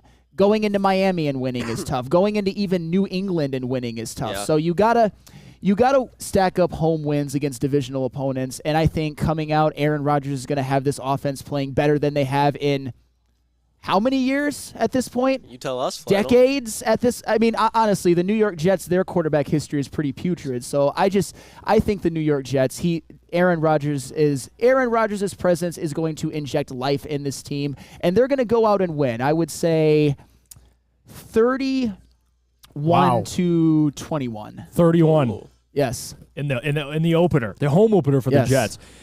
And now after that whole Joe Burrow debacle we just kind of went through 10 minutes ago, I want to see your reaction tomorrow if Aaron Rodgers struggles today. He ain't going to have the overrated playoff performer that Aaron Rodgers is. Oh, Lucas, we're going to have a blast tomorrow if Aaron Rodgers struggles tonight. You know a blast. I'm going to be pounding the table. I'm going to be saying, I'm sick of it. I'm sick of it. I'm going to turn into Flannel tomorrow on Aaron Rodgers. So stay tuned for that, Flannel. Big pressure on Aaron Rodgers. I mean, there is pressure tonight. A lot of pressure. Absolutely. But I will say this, Aaron Rodgers is not going to go 14 of 31 for 82 yards and lead his offense to 3 points. That's not going to happen. No quarterback did that yesterday because no quarterback ever does that. And guys, let me just make it clear. It's not about Joe Burrow having a bad game. It was about Joe Burrow having one of the worst quarterback games I've ever seen. That was where my outrage came from. Not because he had a bad game, not because they lost, but because Joe Burrow looked unrecognizably bad. Aaron Rodgers, at the very worst, is not going to do that. I guarantee it. All right. I can't wait for Joe Burrow next week and just the whole Bengals. The Bengals are going to bounce back, and I just can't wait for Joe Burrow. I'm going to come back, and I'm just going to look at Flannel. The Bengals play the Jets this year? I'm curious. So. I'm not sure. I don't think so, though. I don't think they play the AFC North. I want to check really quickly. They do not. Okay. Because they do play the Chiefs, which Sam Flannel's going to freaking freak out in that game because it's two people he defends playing each other. But, man, I wish they play the Bengals. That would be great. Let's see here. Samuel Lang says Jeff needs to wear a green flannel tomorrow as well. Who knows? Who knows what I got cooking? If the Jets lose tonight, I'll have something cooking for tomorrow. Hey, I already know what I got going on. If the Jets lose tonight. Now, predictions for the game. I'll go first. Buffalo Bills winning this thing. All right. 24. No, I'll say 27-17. 17 points. So disrespectful. 17 points. That's all they're putting up. All right. 27-17. Bills win on the road. All right. Aaron Rodgers cries in the tunnel. Aaron Rodgers cries in the tunnel. What about you? That New York media is just going to make him crumble. Oh, my God. He's soft. Here he goes. You know what? He's not soft. He is one of the best quarterbacks to ever play NFL football, and that is just a fact. That is just a 100% fact. Nope, and yes. That's an opinion. That's an objective fact. He's one of the best. I'm getting you riled up. Give me the Bills. All right, and I obviously have the Jets. I already said 31-21, and Matt Verville actually makes a very, very good point. He says that Jets defense was number 4 in the NFL in scoring last year in points allowed, and I think that cool story. What do you mean cool story? It matters. It's the same defense the Bills had to play last year, Flannel. Okay, but what quarterbacks did the Bills have to face? No, Flannel, you guys, you're right. The Jets could very easily win this game. This is like a coin toss for me. But I just think it comes down to this offense. I think it could have a little bit of a slow start. I truly do. And it has just everything to do with just how football works. And I think they're going against a team that has hot starts. Josh Allen and the Bills, they usually have especially opening drives, they're really good at just going down the field and getting points real quick. And I think the opening half of this game is what's going to help decide, have a helping decider in what factors this game. So I'm going to go Bills close. I'm going to go 27 to I'll go 24-20. I think 24-20. There's two really good defenses in this game. You picked the Jets? No, Bills. I'm going Bills. So Bills. JB, what do you think? I don't have a mic, but I want to hear JB on this. What do you think, JB? To be honest, I can't really slide. Talk to the people, JB. How you feeling? I kind of got to decide with Flannel on this one. Jets win this one 24-17, but Bills keep this close all the way to the fourth. Okay. Bills keep it close, but you see the Jets winning at the end. I see the Jets sneaking out of this. So it's a little 2v2 here. We can revisit this tomorrow. Sam Flannel. You know what? JB's on your side. And I appreciate that, JB. And you know what? I actually have one more thing to say before we go to break. And it's about the whole me burying Joe Burrow and the Cincinnati Bengals, which I am not. I'm just pointing out that he played an absolutely putrid game. Third time bringing it up now. But wait a minute. Here's what's going to happen. If the New York Jets lose tonight and Aaron Rodgers still has a great game, it will be completely in vogue and acceptable and praised to high heavens. The Jets suck. The Jets are awful. But I actually just pointed something simple out about the Bengals, how Joe Burrow played terrible. They scored 3 points against a Browns team that everyone tells me sucks, which I actually was high on. And it's just how can you? It was just 1 week. Here's the thing. But Aaron Rodgers, even if they lose, Aaron Rodgers always has a good-looking box score. Okay, and Joe Burrow had the worst box score I've ever seen by a quarterback. But he doesn't. Joe Burrow doesn't always have an amazing box score. That's the thing. Is Aaron Rodgers always has by a the end of the score. game, if he's playing shit, he's gonna here. Let me dump this off real quick. Get my completion percent up real quick. I gotta look good. They can't say it's on me. And watch my prediction that the Bills win 27-17. Aaron will be 17 of 24, 220 yards and 2 TDs. But they'll lose by I don't give a damn what Aaron plays like. If you lose, you lose. Yep, so it'd be the exact same as that Joe Burrow game. Not the exact same thing. But I'm telling you, Aaron's going to put makeup on that stat sheet like a pig, man. He's going to put makeup on it, and they're going to take an L. Justin Herbert's performance yesterday and Joe Burrow's the exact same. You're the one saying that, Flannel. Because they both lost. Hey, both 0-1. Oh, my God. It's a team game, both guys. 0-1. Man, these people are I woke up choosing violence today. I came in kind of in a bad mood, and some people in the chat have made it even worse. So now, congratulations, people. We'll go to break here. We'll get to what's trending with Lucas. But before we do that, I got to tell you about our friends over at Planet Fitness, because Aaron Rodgers, man, he better be going to Planet Fitness because he's getting up there in age, and that O-line, they take him down. Here comes Ed Oliver, baby. Ed Oliver's going to have something to say about it. Aaron Rodgers might get hurt. Not if he's going to Planet Fitness. You pay $10 a month, or you can pay $20 a month for the black card. They'll get you hooked up. You go in there, register for a membership. You get access to tanning, the massage chair as well. A lot of features at Planet Fitness. Just a great place to work out, a judgment-free zone. Go check out our friends over at www.planetfitness.com. Join Woodward Sports' own Jeff Iafrate, along with special WSN guests, for the most anticipated Lions season in decades. Filled with different surprises and expert analysis. You're not going to want to miss out. Go to our Woodward Sports YouTube channel on Sundays and tune in live from 9:30 to 11:30 a.m.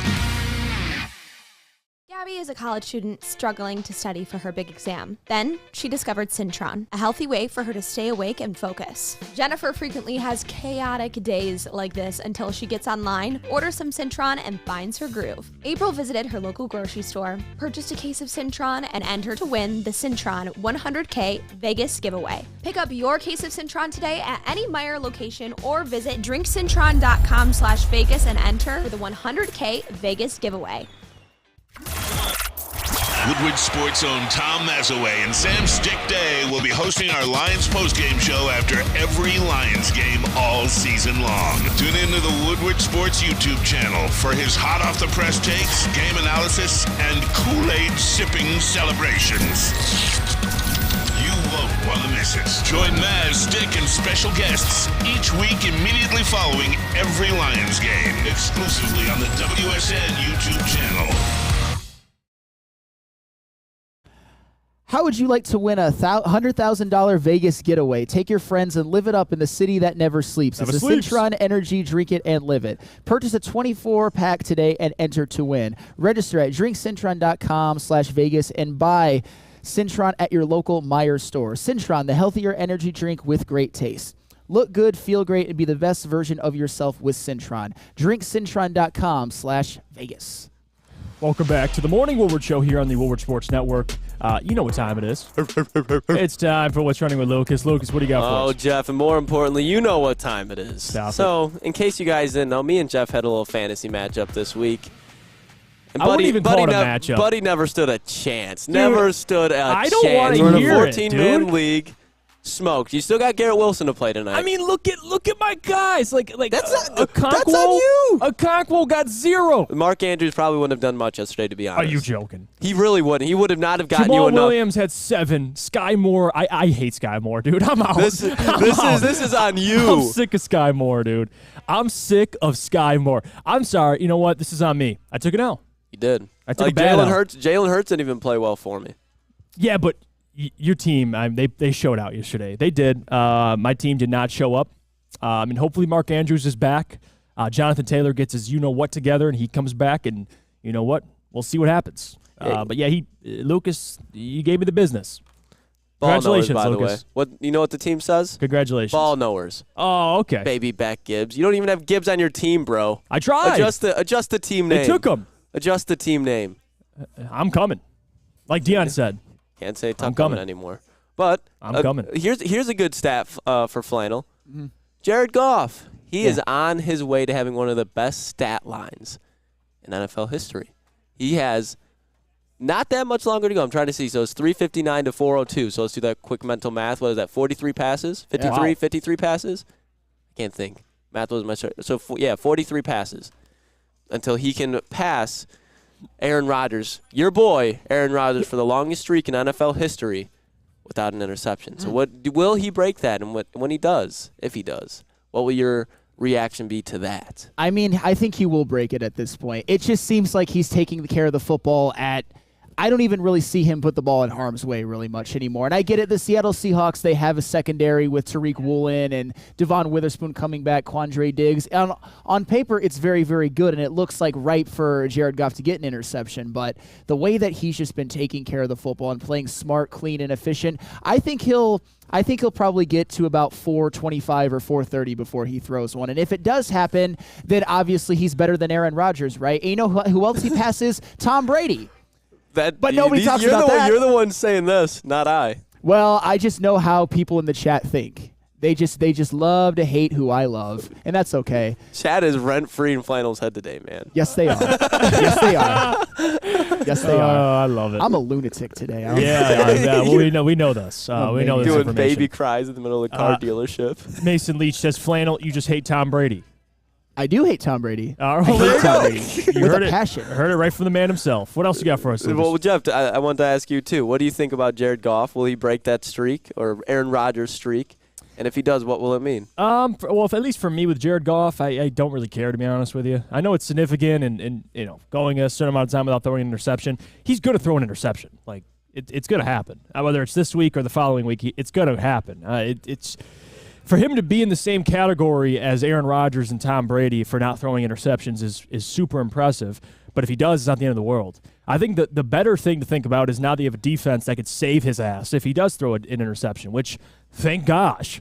And you play Seattle last year, he threw a pick. It didn't help him. The pick six, and you end up losing by essentially one score. So you could argue that was the game. But regardless, you didn't force a punt. So I think regardless if he throws a pick or not, the good thing is you got a defense who can actually help him out. So I don't really care about the streak stuff. I really don't. Just win football games. Flannel.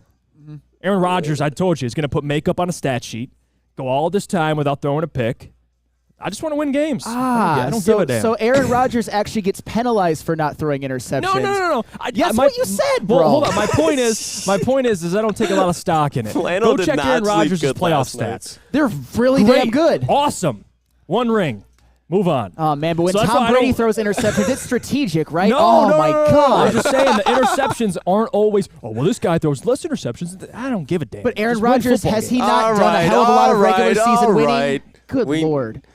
This has been in the news a lot lately, and it's Detroit Lions related. Mike Tirico had something to say, and I'll see if I can loop it here for the audience so they don't have to just have a 5-second video pop up. But this is what he said. The asterisk talk, if you guys have not seen it already. Yep. This has an asterisk because of no Chris Jones and no Travis Kelce. This has an asterisk because of no Chris Jones and no Travis Kelce. But, man, that that was probably one of the most ignorant things that a commentator could have ever said. Because if he says it now, he's going to have to say it next week, whoever the Chiefs play. He's going to have to keep saying it until then. And if you're going to act like each team that's playing the Chiefs right now is an asterisk, I just think that's disrespectful. But I can tell you one thing, and I want to get your guys' opinions on this. Dan Campbell is going to have this as bulletin board material, and I think this is exactly what the Lions need to keep their edge so they don't sleepwalk into a game against the Seahawks. But just your opinion on this as a whole. I don't really.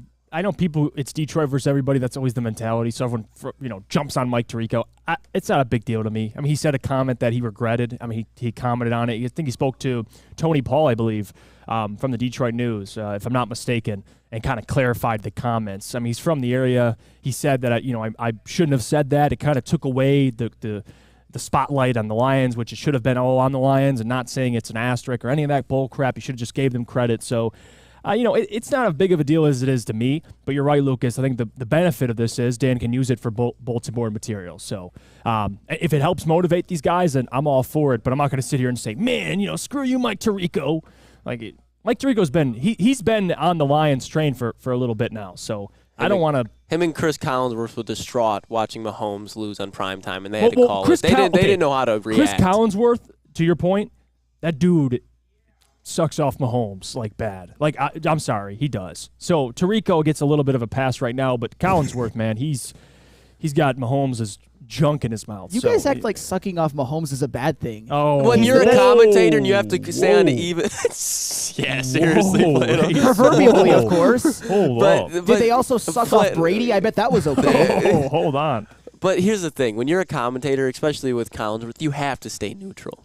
When you're eager, it just especially it just makes it mad. It can change the whole tone of a game from a viewership perspective. I just think that's some of the most unprofessional things you could do if you have that job. JB, you're gonna keep that same energy with Flannel there? You're gonna clip that? Because if I would have said that would have been clipped. If I said, what's so bad about... I'm not even going to say it because it'll get clipped for me. You would have clipped that. But clip that man right now and get him we need that man as a sound bite, saying what he just said. I'm not repeating it because I'll get clipped. But you know You're what learning, Jeff. You're learning. That's a drop. I am learning. Because JB, he's quick to get my ass if I say something. See, just clipped up right there. But anyways, that's all for what's trending. All right, we're done. Get into some Let's get to mailbag. mailbag. You know what? Sick of this, man. There comes a point. You're gonna say something. There's something that's clippable right here. These guys are breaking me. See, there it is. Okay, all right, I'm done. Let me tell you about SMA. Jesus, man. Sports marketing agency, man. Helps spread awareness about mental health and substance abuse. Their new podcast. Check it out. This is the S Word. Helps fight the stigma about seeking help. If you or someone you know is struggling, head to thesportsma.com. Thesportsma.com. Just don't clip me, man. I'm sick of it. I'll see you after the break. Join Woodward Sports' own Jeff Iafrate, along with special WSN guests for the most anticipated Lions season in decades. Filled with different surprises and expert analysis. You're not going to want to miss out. Go to our Woodward Sports YouTube channel on Sundays and tune in live from 9:30 to 11:30 a.m. Hey, this is Mr. Kearney, Chief Academic Officer, Academy Warren. I want to welcome you to the brand new field house. The state-of-the-art facility has a regulation basketball court, volleyball court, soccer field. It can be used for 7-on-7 football. Our K-8 academic features AM, PM, latchkey, small classroom sizes, learning street, futuristic media center, free breakfast and lunch, Holton Mifflin curriculum, academic games, K-8 athletics, and more. Enroll today at academywarren.net. Come hang with the Woodward Sports crew all throughout football season on Saturdays and Sundays. Join our college football and Detroit Lions live watch parties. Inside the 5, caught, end zone, touchdown, Detroit Lions! With money on the line, featuring different special guests and surprises. Start times will vary depending on the game. Only on our Woodward Sports YouTube channel. Have you ever argued with your little brother? How about some random guy you're stuck in a room with for an hour? Flannel Sam and Spencer Raxter are at each other's throats. One Spartan alumni and one Walmart Wolverine are locked in a room with nowhere to hide. You're welcome. Whether it's go blue or go green, you can go to woodwardsports.com for all the action. Coming soon to a device near you. Are you a diehard college football fan? Well, it's your lucky day. Join special WSN guests like Spencer Raxter, Flannel Sam, and more every Saturday. Go to our Woodward Sports YouTube channel on Saturdays and tune in live from 8:30 to 10 a.m. Wondering where the best Lions tailgate is? That's easy. Eastern Market, the official Detroit Lions tailgate party at Shed Number 5 in Eastern Market. Woodward Sports will be broadcasting live for every home game. 3-star Michelin buffet featuring Chef Ermanni, VIP parking, and even tickets if you need them. How do you sign up? Go to bullseyeeventgroup.com and tailgate like a VIP. That's bullseyeeventgroup.com. We're back here. It's the Morning Woodward Show here on the Woodward Sports Network. We're out in Feldman and Novi having a blast again. I got to get my oil change, actually, but it's where I got my car, too, and it's still doing great. I love my Chevy. Got me hooked up after my car was smashed in my driveway. Yeah, you heard that correctly. Yeah. It was in my driveway, and it got hit. Stationary. Stationary, did not move. 15-year-old. It was me, Just Jeff. got his license. I sent him on a hit. No, you did not, Lucas. You did not. I heard he was from Toledo. I can't confirm. The man might have been from Toledo. But Feldman, it took a day to get it taken care of from me, and that was from my guy Francis, who got me hooked up. But anyway, let's get to mailbag. Let's get to some of these questions, and we'll start us off with the first one here. And it says, Samuel Lang, will Jeff stay in the Woodward Fantasy Football League basement all year? No. I can confirm. I can confirm. No. After that effort you put up, and I don't even blame on the roster. I blame on the manager. I'm sick of the manager. Hold on. I'm sick of the disrespect, all right? You're talking to a guy. You're sick of the disrespect? Who is in both my fantasy Don't put leagues. up performances like this. Okay. Don't put up performances like that. All right, hold and on. then you can be untired of the disrespect. Hold on. You're talking to the guy, and I was in 2 leagues last year. I made it to the finals in both leagues the last 2 years. So put some respect in my name, Lucas. All right, I know you're a newbie and you're fired up. You got the energy. I love that. Oh, but newbie. Come on, dude. All right, newbie. Don't come at. Listen, this is a veteran mentality right you're here. You're 1-0, I'm buddy. a polished product. You're 1-0. I'm an Andrew Luck, Trevor Lawrence type of fantasy product. If we're going to call me a newbie. Coach Walk 37. Do you live in Macomb, Jeff? I do. I do live in Macomb. Shout out to Macomb. That's where I'm from. Shout out. It's better than Toledo. I'll say that. No debate for me here. Don Beats says, mailbag, Jeff, stop getting clipped, bro. I'm trying, bro. I'm trying. Sometimes it just, things happen. I say things, and, the boys, they are quick to clip. Jesus, bro. Can I not say anything? I'm done, man. I'm done. I'm sick of this, man. I'm sick of it. I'm sick of it. Stefan says, mailbag, DeBrincat over under 40 goals with the Wings. I'll say under. I don't know about 40 this year, but I can see 30 plus. I think 30 goals will be my safe bet. What about you? I'm going to go under. Okay. I'd say a successful season would be between 33 and 38. Okay. Yeah, see, that's where I'm about at, too. Steve says, mailbag, who will end the season with worse stats, Fields or Love? I'll say Fields. Worse stats as in, what, completion percentage, who throws for less yards, and maybe, who fumbles. I don't know. I'll go with Fields. I would probably go with Fields as well. I mean, Jordan Love is off to quite the head start, at least at this point. Yeah, I would agree with that. Mike says, can I email JB the Jeff drop? Oh, need a big boy right now. Don't do that, Mike, send it in. Send it in. Don't do that. Send it in. Don't do that. GR Adam says, why did Joe Burrow have to lose both of my fantasy matches this week? That's unfortunate. And that's the problem, Adam, about having a player in both leagues. I felt that same thing. I have Mark Andrews in both my leagues. So as soon as he was out, I was screwed. I lost in both my leagues. It's not smart to do it, and I tell myself every year not to do it, but I did it anyway. So that's the problem when you take 2 players in the same league. It is what it is. Stephen Baffy says, if you saw Stafford play yesterday, would you reverse the trade with the Rams today? If you could, no, I would not. I think both teams are happy with where they are. Now, I will not stand any Stafford disrespect here. I do. That's my guy, and I will not stand for the disrespect. But if we're going for the trade, hell no. 2 first-round picks, and you get Jared Goff, I'm cool with that. Matthew Stafford was so bad as a Lions quarterback that he couldn't order the ownership to get Brad Holmes as the GM when he was there. It's all Matthew Stafford's fault. Damn. Jared Goff has just got that winning mentality while also bringing Brad Holmes with him. Come on, guys. Come on. That's the biggest. That's the difference. Who farted says 40 on the Wings is a lot. They're going to be deep, and the third and fourth lines will play more than most. Yeah, there you go. Who farted? I 100% agree with you there. Kiazi says, Jeff, don't worry about it. Just be yourself. Well, Kiazi, I'm with you, but typically being myself comes with some consequences. All right, I get clipped for saying things that may be misinterpreted. Hey, you take the punches. How many drops do we have of me? Like 6?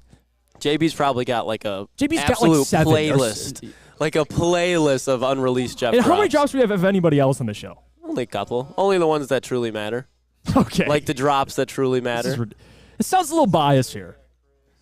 I mean, maybe you're just you just say the most sus things. We're like, man, we gotta start clipping Jeff. Okay. Like we just let this slide way too much. Hey, it is what it is. We have to hold you to your standard.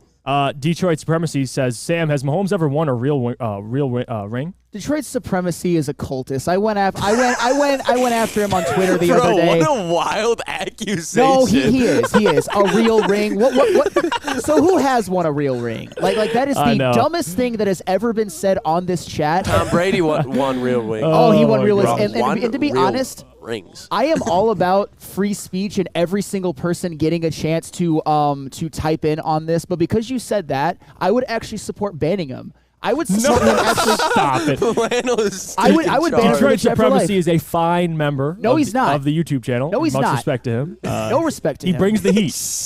He's just putting you. He's putting you on the stand, and you're kind of breaking under the pressure right now. For Mahomes' 2 rings. All right. Oh no! He's out. The chat's broke him. The chat has broke him. Flannel Sam is gone. I don't know if you could see. JB, take this. He is out of here. Well, there you guys go. It's just me. Welcome to the show. Sam has walked off. And that'll the do set, it for today. everyone. Sam Flannel, Detroit know. Supremacy. This is your fault. He has now walked away from the desk, so congratulations. But there he is. Can you catch him? Yep, he's in the corner over there. Until tomorrow, we'll have a great show planned for you guys today. Sam Flannel's Jets hopefully lose, and we'll talk about it. But until then, it's the Morning Woodward Show here on the Woodward Sports Network. Hope you guys enjoyed. We'll see you guys tomorrow. Shout out to our friends at Feldman, by the way.